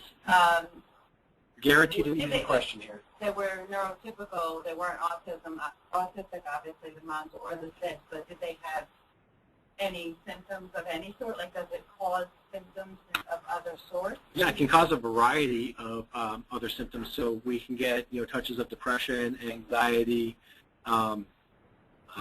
even other types of mood dysfunction. We've been successful with reducing restless leg syndrome. And the neurotypical siblings, we found that we've been able to improve things like ADD, oppositional defiance a little bit. So we see smaller, not as much of a concern neurologic problems, but we do see that stuff get a little bit better. Everything gets a little bit easier even for the siblings. Headaches start to go away. So there is a clinical benefit. And the thing with cerebral folate deficiency is that there are people who walk around with it that have no symptoms currently, and the symptoms can hit you when you're 25, 35, 45. But once we identify that, yeah, absolutely. Once we identify that the biochemistry is abnormal, supplementing at that point in time, even if you might not have symptoms, is going to help prevent you from getting symptoms in the future. And then the flip side of my question was, is it harmful to treat without doing the testing? Can it be harmful to treat? Again, folic acid is water soluble. It's just a B vitamin, so the toxicity potential for it is relatively low. Back in the day, we used to think that high doses of pure folic acid were of concern. And that probably has to do with the synthetic version, how it has to be processed through the dihydrofolate reductase, and it's not very efficient. It's oxidized, so there's lots of downside for it. When you give the reduced forms of methylfolate or folinic acid, we think that the downside is going to be much less than it would be if you use pure folic acid. Yeah. Great. Okay, we have one. Okay, will excessive folinic or methylfolate be converted to glutamate, which according to Dr. Yasko is stimulatory? Would increasing something like GABA help stabilize the excitability? Well, that's actually correct. All folic acids are polyglutamates, but it doesn't get broken down into the glutamates, just like methyl B12 doesn't get broken down into cobalamin, so it doesn't get broken down into cobalt. So the glutamate molecules within the folic acid stay within the folic acid molecule in and of itself, so you're not adding to the glutamate stimulation pool. The tetrahydrofolate, once it's formed, stays as a pretty solid structure. It can keep being recycled. So just like the methylation cycle can spin on itself, so can the folic acid pathway. So you keep recycling those folates. So I don't think you have to worry about the excitability coming from a glutamate standpoint.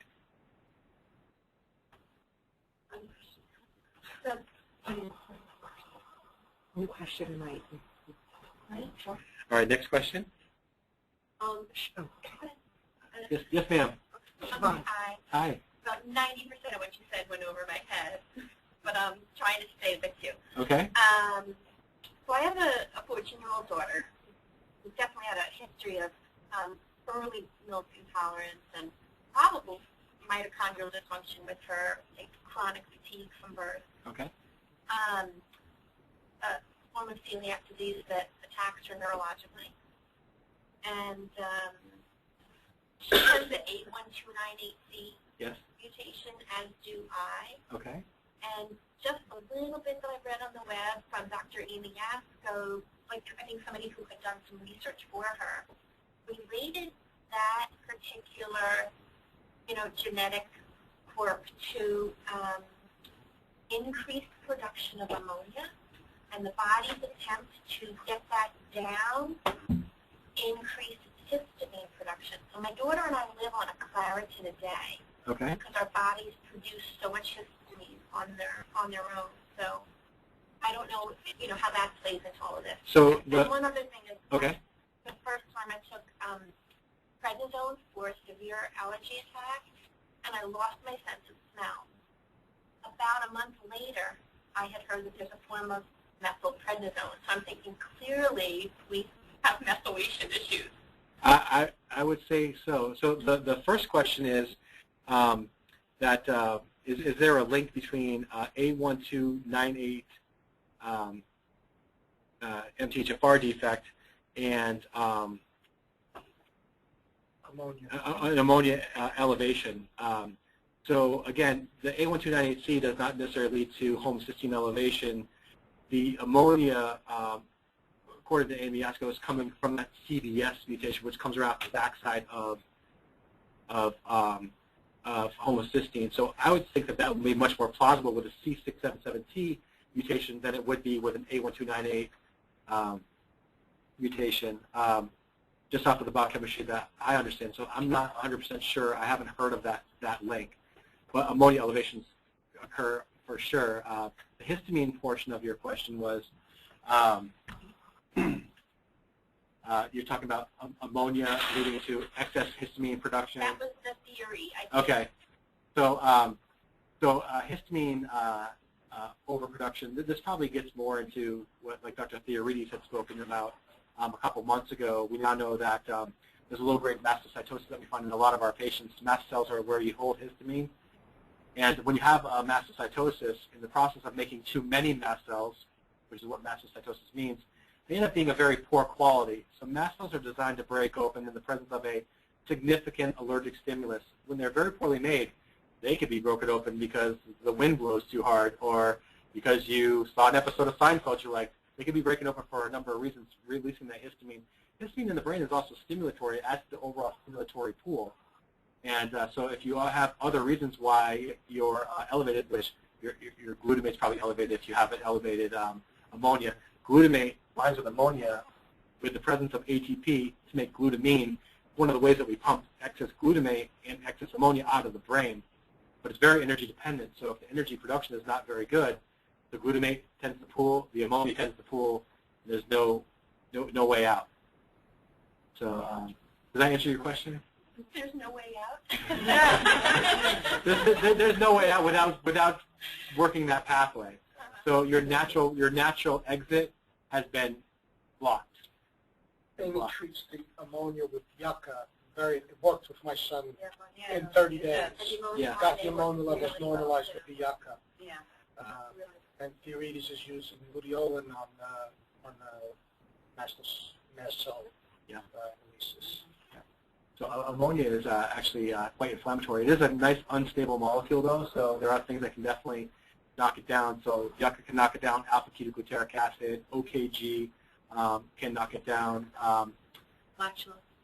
Lactulose can actually draw it from the bloodstream back into the GI tract. So lactulose, we use it for constipation, but it was originally used to treat hepatic encephalopathy where you can't clear ammonia from your liver. So lactulose is a non-absorbable sugar which brings ammonia back into the GI tract for elimination with solid waste.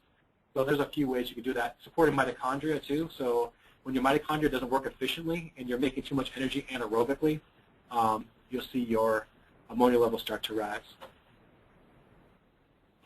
Here's just a follow-up on the soy, another soy question. Would soy formula prevent folate receptor autoimmunity onset in babies?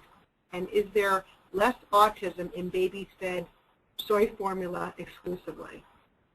Well, that's a good question. So I do think that using a soy formula would definitely, eliminate the risk factor for anti-folate autoantibodies. So there has to be a trigger from a animal-based milk product. Human breast milk, goat's milk, cow's milk are the ones identified thus far. However, soy formulas present their own set of problems. I would never recommend soy formula for a boy as it's full of phytoestrogens. We still worry about things like the peptide issues, allergic potential with soy. So you're probably better off with a pre-digested formula than you would with a soy formula. Next question? Yeah, 20% adding B12, are there like B12 in with the folate? Like how much do you think you need to go up there? I saw a webinar, I don't remember who it was, about a month ago, and they were talking about you really how to watch your B12 levels. So there was nothing specific as what that meant. one of the things that methylfolate does is, again, stimulate that methylation cycle, and it gets into the methylation cycle by donating its methyl group to B12, making methyl B12, and methyl B12 then is able to go on and make methionine synthase and stimulate SAMe production. So if you give methylfolate and your genetics work right, you should be able to convert other forms of B12, not methyl B12, to methyl B12. I still think it's a benefit to give methyl B12 as well, because you can work that pathway both sides of it. So you want to make the methylation cycle spin, you want to make the folic acid cycle spin. The B12, methyl B12 spins the methylation cycle but doesn't spin the folic acid cycle. The folic acid cycle spins them both. But adding some methyl B12 on there would make some sense. So most of our kids are not low in B12 total when you measure it in the bloodstream, but their problem is converting regular folate to methylfolate. Regular B12 to methyl B12. It's hard to build to that last step. So again, to beat the biochemistry, just like we're giving methylfolate to beat the folic acid biochemistry, giving a little bit of methyl B12 or a lot of methyl B12 can beat the B12 biochemistry as well. Oh, what does a lot mean? Well, I generally dose my kids at 70 micrograms per kilogram body weight starting every other day. For kids who have a good positive response to it, once we get the methylfolate dose up to full target, we still think there's some room for improvement. We'll do a trial at every single day with methyl B12 at 70 mics per kilo. You're doing by injection. Methyl B12 has to bypass the GI tract for absorption. Where's that sublingual? Sublingual, if you can get a child to keep it there long enough, that would be fantastic. Any of the B12 that's swallowed will no longer be in the form of methyl B12. It will be in an inferior form of B12, which would still be okay as long as you're given the methylfolate and the biochemistry is working well. But to keep it in the form of methyl B12, it has to either go sublingual, nasal, or injectable. For sublingual, how long do you think? Well, the half-life of B12 when it goes into the methyl B12 when it goes sublingual is pretty short-lived. So actually, I think you have to dose it multiple times through the day. Unlike if you gave it as an injectable into subcutaneous fat, where it's slowly released into the bloodstream over several hours, actually over one day, a little longer than 24 hours. So you have to dose it throughout the day if you're giving sublingual or nasal. Again, if we give methyl B12 in an IV form, it's cleared so rapidly that the first time you pee pink. So it's not that far off when you do it sublingual or transnasal. So again, it's not necessarily how long you keep it under your tongue, but you probably want to do a dose every hour or 2 hours to maintain that level. It's going to be peaking and troughing all the time. So it's going to take a little bit of trial and error to figure out where your particular child would need to be. That's one of the benefits of the subcutaneous is that it takes that out of there. It's released at a constant rate if you give it in subcutaneous buttocks tissue. So, next question. I don't know. Yeah, we do. But Is there another question? No. go ahead. You, ma'am, in the front. We'll get back to the webinar questions. With adults or the elderly that have like dementia, the onset dementia, going into Alzheimer's, you know what I'm talking about. I've been doing some methylfolate, and I'm wondering, since it's working so well and they're at a very low dose compared to my daughter, who's at like a 15,000 milligrams in the morning, and this older person's at 4,000 in the morning, 4,000 at night, maybe 2,000 or 3,000 I pop in the afternoon. So what would there be a little here, little there, whatever it takes. Poor Nan. Wouldn't it benefit, Scott, if you did some Declan with her? I mean, I'm just wondering.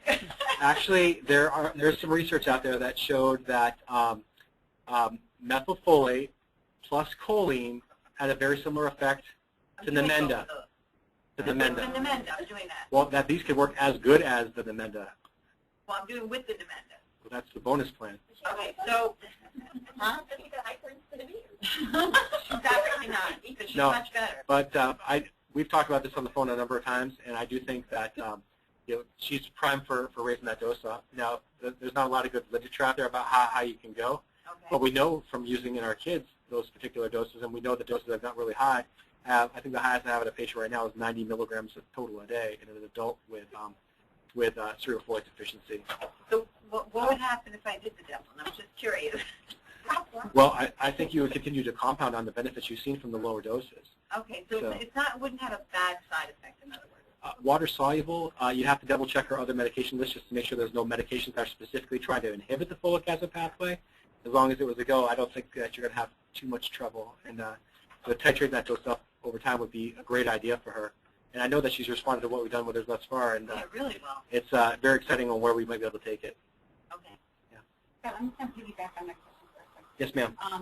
For people that are on medications that deplete folate. Yes. So, I mean, is there literature to support, or is it just kind of experiential with how much one's depleting and therefore how much more you have to supplement? Well, I don't know if we know the percentages of reduction for, say, something like Lamictal. We know that it works at dihydrofolate reductase. So if you give it in a reduced form of folate acid, the dose really shouldn't have to change over and above just what you do for an anti-folate autoantibody because of that medication, because it bypasses that piece of biochemistry completely.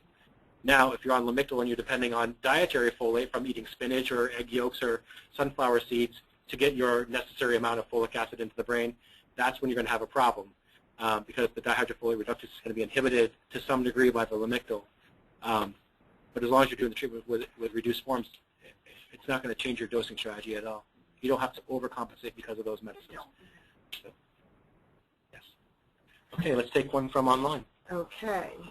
Here's a quick one. Is Thorn methylfolate really exactly the same as Deplin? The Thorn is 5-MTHF, which is methyl tetrahydrofolate, and Deplin is L-methylfolate, which is, if you break it down to science, is L-methyl tetrahydrofolate. So they should be equivalent. I've had a lot of questions, and this even came from Dr. Quadras. How can you guarantee that what you're getting in a supplemental form is going to be equal to that of the prescription version? So luckily, methylfolate is a relatively expensive supplement, so you don't go into CVS and buy, CVS brand methylfolate. All the brands that are making it right now are pretty reputable brands.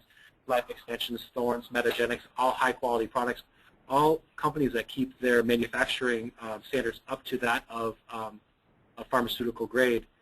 I tell you that I have the kids do fantastic on the supplemental. I use optimized folate from Life Extensions, and they do fantastic on it. Some of the kids do so great on it that they don't want to transition to the Deplin because there's no sense on breaking it or removing it if it's not broken. So they'll continue their titration with that supplement. So we know that clinically we're having a good positive effect. And just real quickly, someone asked if you could repeat your titration schedule for methylfolate. Sure. So for the average patient, assuming that everything is going well, we start with 1,000 micrograms 2 times a day. In week 1, in week 2, that's doubled to 2,000 micrograms 2 times a day. In weeks 3 and 4, I double it again to 4,000 micrograms 2 times a day. At that point in time, I feel like I've picked on the parents enough, and that's where I'll stop the titration supplementally. And if we need to go higher, we switch to the pharmaceutical agents to decrease the number of tablets or capsules per day. Great question. Yes, ma'am. When we're talking about medication interactions, what about asthma medications? I have 3 kids on Zilpnex who are off and on. How would those affect both forms? Sure. So the question is, how do asthma medications affect folate levels in the body, in particular Q-bar and what was the other? Zilpnex. So, those are both beta agonists, and there's no literature that supports that they'll affect folate metabolism. If you're using an inhaled corticosteroid as a rescue inhaler, then that would affect folic acid metabolism.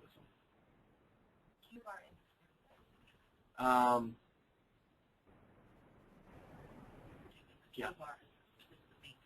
I'll have to double check that one. I thought that was another form of a beta adrenergic. I'll double check that one for you. If it is a steroid base, then yeah, that would affect the folic acid pathway. It affects dihydrofolate again. So again, at dietary folate or folic acid as pure folic acid supplementation, not going to affect folinic acid or methylfolate supplementation. Great. We actually think that the autoimmune reaction actually improves a little bit with the steroids, so you may actually be getting some other improvements as well. I can't tell you how many kids along the way we put on Nasonex, and you get a kid with stuffy nose, you put him on Nasonex, and the mom calls back for like 3 days, like, Johnny's talking, I put him on Nasonex. So, crazy things have happened. Probably working on inflammatory issues and maybe even working on anti-folate autoantibodies and reducing that inflammatory response a little bit. Okay, another online question? Yep. What have you found most, breathe on it and move. Okay.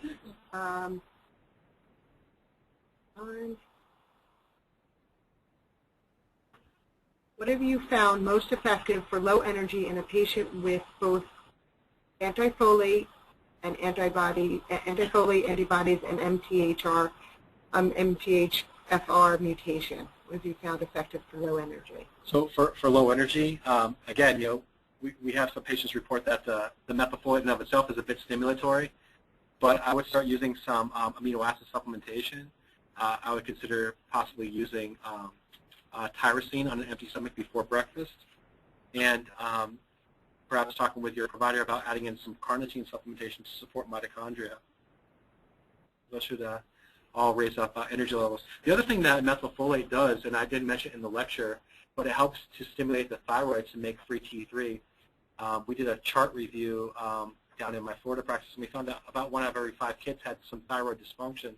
Not necessarily bad enough to meet the criteria for hypothyroidism, but bad enough that we thought that giving some extra support there can be of some benefit. So we're actually finding some of our kids who have either elevated TSHs or low normal free T3s, that's improving some with the methylfolate by itself. So one of the medicines you may need to adjust is things like armithyroid or Synthroid if you're on them. Okay. Another question here? Another one online? Okay. My son's lab came back abnormal. FR blocking 1.62 and FR antibody 0.52. What should I do? A 1.62 is actually a pretty high blocking antibody, much higher than we see in the average patient in our practice. Again, the higher the number goes, the more likely that you're going to have a compromised central nervous system of folate depletion. So I think that whoever was the provider that ordered that test for you, you should get back with them and get started on methylfolate titration following those similar instructions that I had given earlier. But you already have this great information. You've already invested your $100 in this test, and that's a piece of information that you can actually make some good clinical gains with. So I put it to good use and start treating. And because of the MTHFR too, I would recommend the methylfolate more so than the folinic acid. The folinic acid gets stuck behind the MTHFR. The methylfolate works beyond the MTHFR. People always ask me how to get the quadruplet. Could they get the kit and then bring it to request their lab for, or does it have to be wrong? What can it be? Well, the question is, how do you get the testing done? So really, any doctor can order this testing. It's not a kit specific. We in our office, we typed up a little letter that you bring to the lab, that you take with your prescription that we put in there, for the lab how to complete it. It only takes 5 mLs of serum in a Tiger Top tube, which is pretty simple to get, and then it's sent to Dr. Quadros at his lab with a check payable to State University of New York Quadros Fund for $100. Pretty simple to get, and if anyone has any questions on how their doctor can order it, Dr. Quadros is great. I don't think I've ever called up the State University of New York for his number and not had him personally answer the phone. And he probably could help you figure out how your doctor could order it. Here's another webinar question. What type of symptoms in moms and siblings are being addressed by high-dose methylfolate? Yeah, so this is kind of a repeat question. So we're getting everything from mood dysregulation to a better attention focus. Paresthesias are improving. Headaches are decreasing. Attention focus might be improving. So there's a lot of potential areas for gain. Energy levels better. Great. Any other questions here? Yes, ma'am.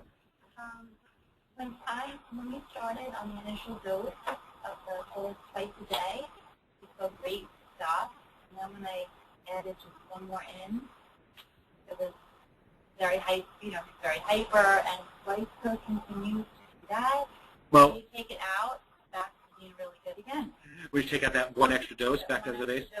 So the question is, when the child is started on the first titration dose of methylfolate and has a positive response, or that the next titration up starts to develop some abnormal symptomatology, at that point in time I would really be interested to figure out what's going on in the GI tract and double-checking mitochondrial status, because again, you might be putting methylfolate into the system but not being able to pump it across. At that point in time, high doses of methylfolate peripherally, I mean, eventually you're going to supersaturate. And then we could also consider adding it in at a much slower rate and breaking it down a little bit more, or perhaps even adding into choline as a substrate to get more methyl donors to get improved benefit there. So there's a few avenues you could take. But if this is so widespread, the comment that you made before about these multi-compounded vitamins that kids are on, I mean, do we seriously need to look at Green Child and Kirkman and Methylfolate and pull the folate from these multiple supplements? I mean, that's their top. Yeah, we do. Are you going to do that? You want me to do it? I'll put it on my list of things to do. It should be done by 2020. It's scaring me a little bit, because then people might be turned off to a treatment option that could be a viable look if they don't see something, but they're, I mean, they're... Absolutely. So for kids that we still want to use a multivitamin in with B-complex, Thorne makes one where the folic acid component is a blend of folinic and methylfolate.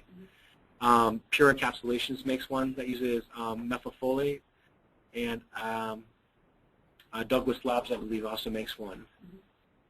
And ProThera I don't want to overstep, but the other three definitely do. So there are options out there where the folic acid component is a reduced form of folic acid, folinic or methylfolate, that you could utilize.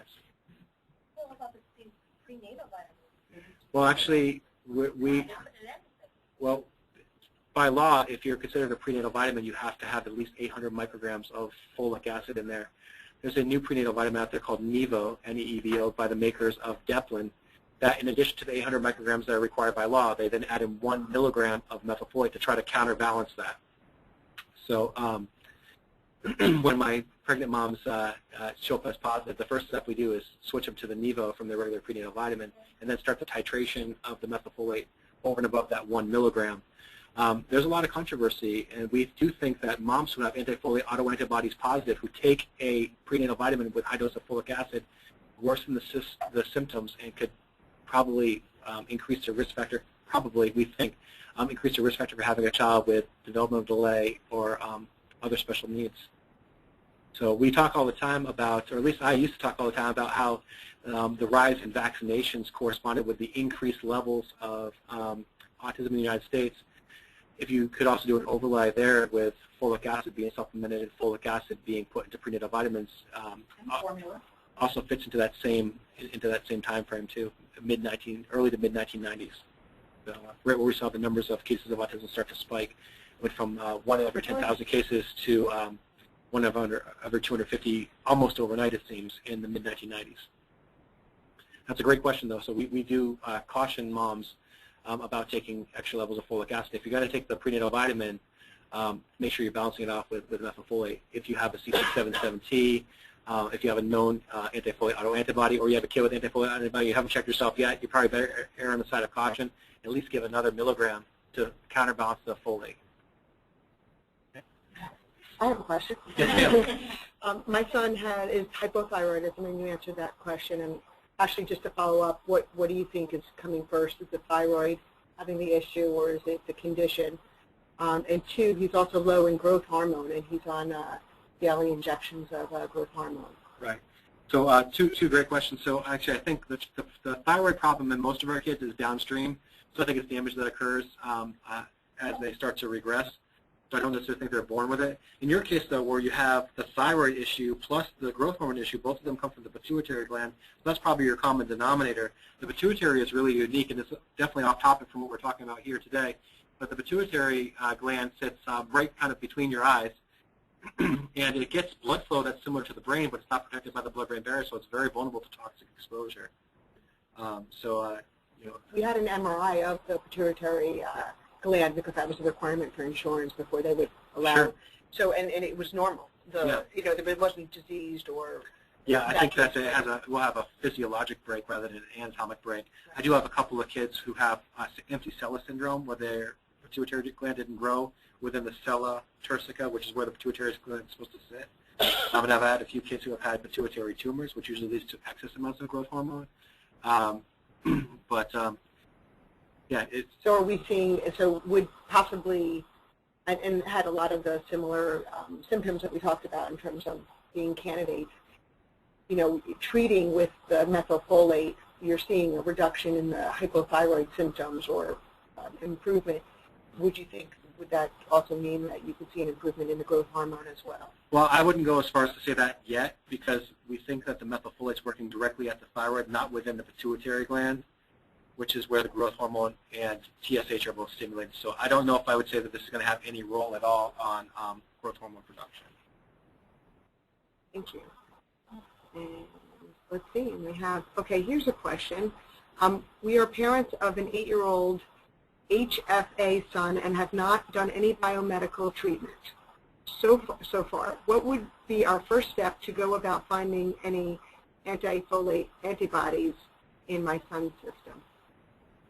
So you want to talk to your local provider and see if you can get this test done. They'll draw it at almost any lab because it's part of a university study. I haven't had too many refuse, and send it off. It comes back pretty fast, about 2 to 3 weeks you have the results, and then you'll have a nice tool to start working with. If you're going to draw that, at the same time I'd recommend that your provider also measure RBC folates and serum folate levels at the same time. And then just a quick question on what type of choline do you recommend, Scott? Well, do you prefer? Well, I like to use CDP choline, which is patented, but it can be found in a product called citicholine, C-I-T-I choline, from Jarrow. It penetrates the blood-brain barrier a little bit better. And unlike phosphatidylcholine, which comes in big, huge gel caps and is quite unpalatable and often is cross-contaminated with soy, this is not soy-derived, so the capsules can be open for kids who can't swallow, for kids with really sensitive sensitivities to soy. Even to the soy lecithin, which is what's going on with the phosphatidylcholine, they can tolerate the citicholine and the CDP cholines. Is it over the counter, Jarrow? It is, yeah. Yeah. You can keep it there. I've seen it at Whole Foods, and you can definitely order off of iHerb or Vitacost or one of those online clearinghouses. Great supplement, relatively inexpensive. I think 60 capsules is. Online is maybe about $20, and Whole Foods about $40. But a great. $27. Whole paycheck. That's right, whole paycheck. Any other questions? Ma'am. I work with twins, our therapist. And people quite a few twins, and they're autistic, of course. They have epilepsy. The first seizures happen days apart. They live on a cheese and yogurt and pizza diet, which obviously killing them. And they take Keppra. The other twin that I don't work with is on 5 milligrams. He doesn't respond well. Obviously, he has more seizures. My twin is holding up. He's more picky, so he doesn't get as much stuff in. Okay. What is the correlation, or is it like a build-up that they have epilepsy suddenly at 5? Is that going to be a lifelong condition? You know anything about that? How is Keppra working with them, other than they being their nose and they're very itchy? Okay. So this is a multi-part, convoluted question. So there's a therapist who works with twin boys with autism, and both of them, within days of each other, develop seizures. They're not dairy-free. They live primarily on a dairy farm, it sounds like.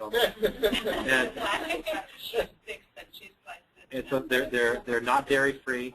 They've been recently placed on Keppra. One of the children is doing well on the Keppra. The other one is not responding. And your question was about the Keppra. Let me just start with Keppra. The Keppra is a really pretty good medicine. It's a great anti-spiking agent. We do have a tendency with Keppra, though, to develop some irritability and eventually some aggression because it affects another B vitamin's metabolism, vitamin B6.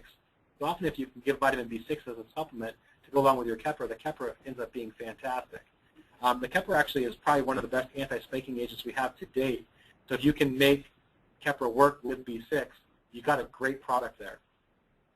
The better idea would be to figure out if there's something you could do to modify the seizures to make them go away without having to give the Keppra. but obviously if they're having seizures right now, you have to control the seizures while you're doing your investigative work. It's really hard when the parents don't do biomedical treatments, and even something as simple as a diet is probably holding them back. I can't help but think that your therapy would become much easier if they didn't eat string cheese and eat all this dairy. In fact, one eliminated everything but pizza and the occasional slice of yellow cheese, which I think made a plastic. And also they eat chips and juice, high carbs, and somewhere I read that it's not really beneficial for epileptic kids. So the other thing that is there's lots of dietary issues with these two twins. They're eating potato chips and not eating healthy at all. And absolutely. I tell people all the time it's hard to expect a kid to thrive and recover when what they're putting in their body barely gets them from day to day.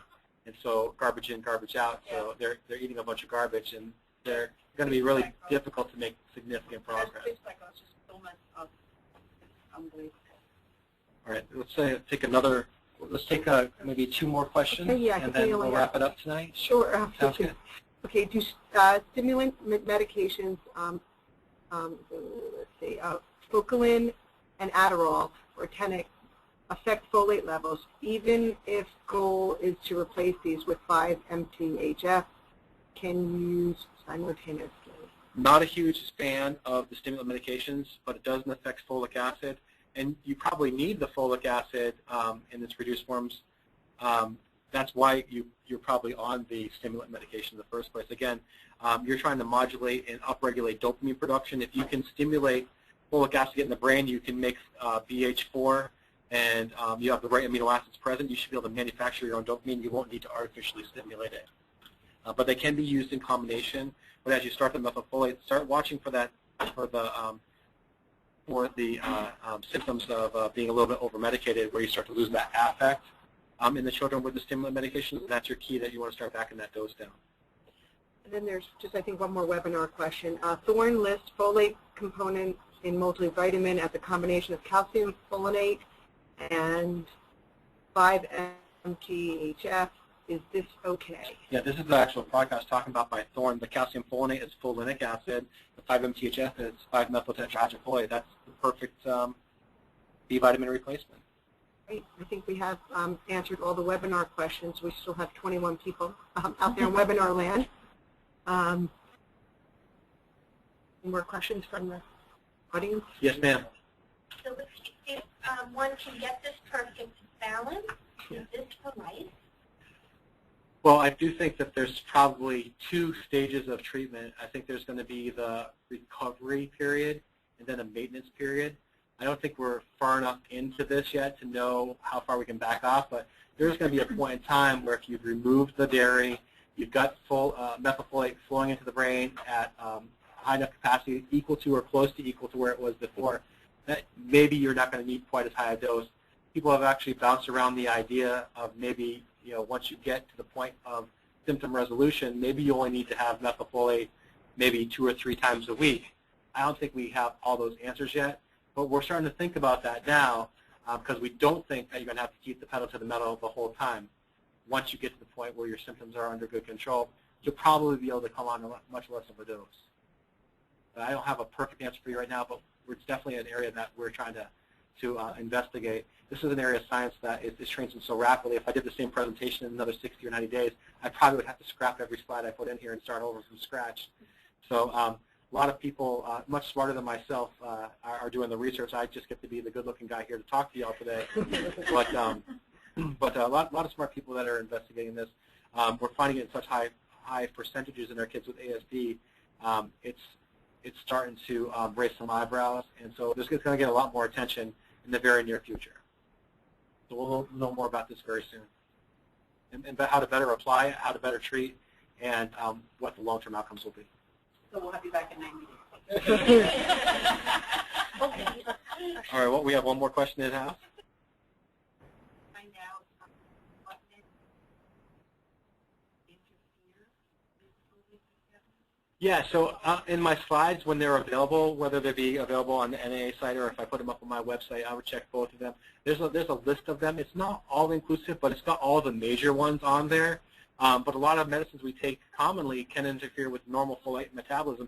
Something as simple as non-steroidal anti-inflammatories can affect it. So ibuprofen a little bit, but naproxen or Aleve a lot.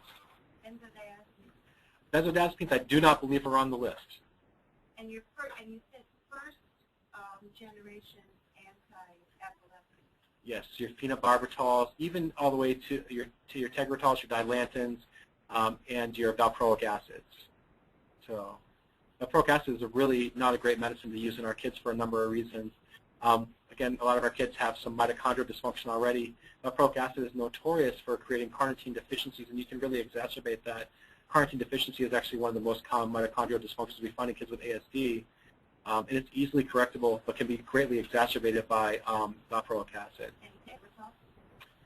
I don't use a lot of Tegretol, but it is the first generation. It is on that list. So I guess the hope would be is that infants, when they're born, well, obviously we'll know from pregnant women as well, there'll be a test one day to see where their antibodies are, if they have the autoantibodies. Yeah, I think in a perfect scenario for all of us who are in situations like myself, who at 1, 2, 3 months old for our kids started to get irritability, unable to sleep, just not happy, colicky kids, that at some point in time, this test is offered by your pediatrician or your provider at 6, 7 months old, so you can really nip it in the bud before the breaks start to accumulate. Once the folic acid pathway gets broken, it's like a set of dominoes falling. Every single day, the damage starts to accumulate. So the earlier in the sequence you catch it, the better it is. The much better it is. Thank you, Scott. Okay, thanks for having me. Thanks for joining online.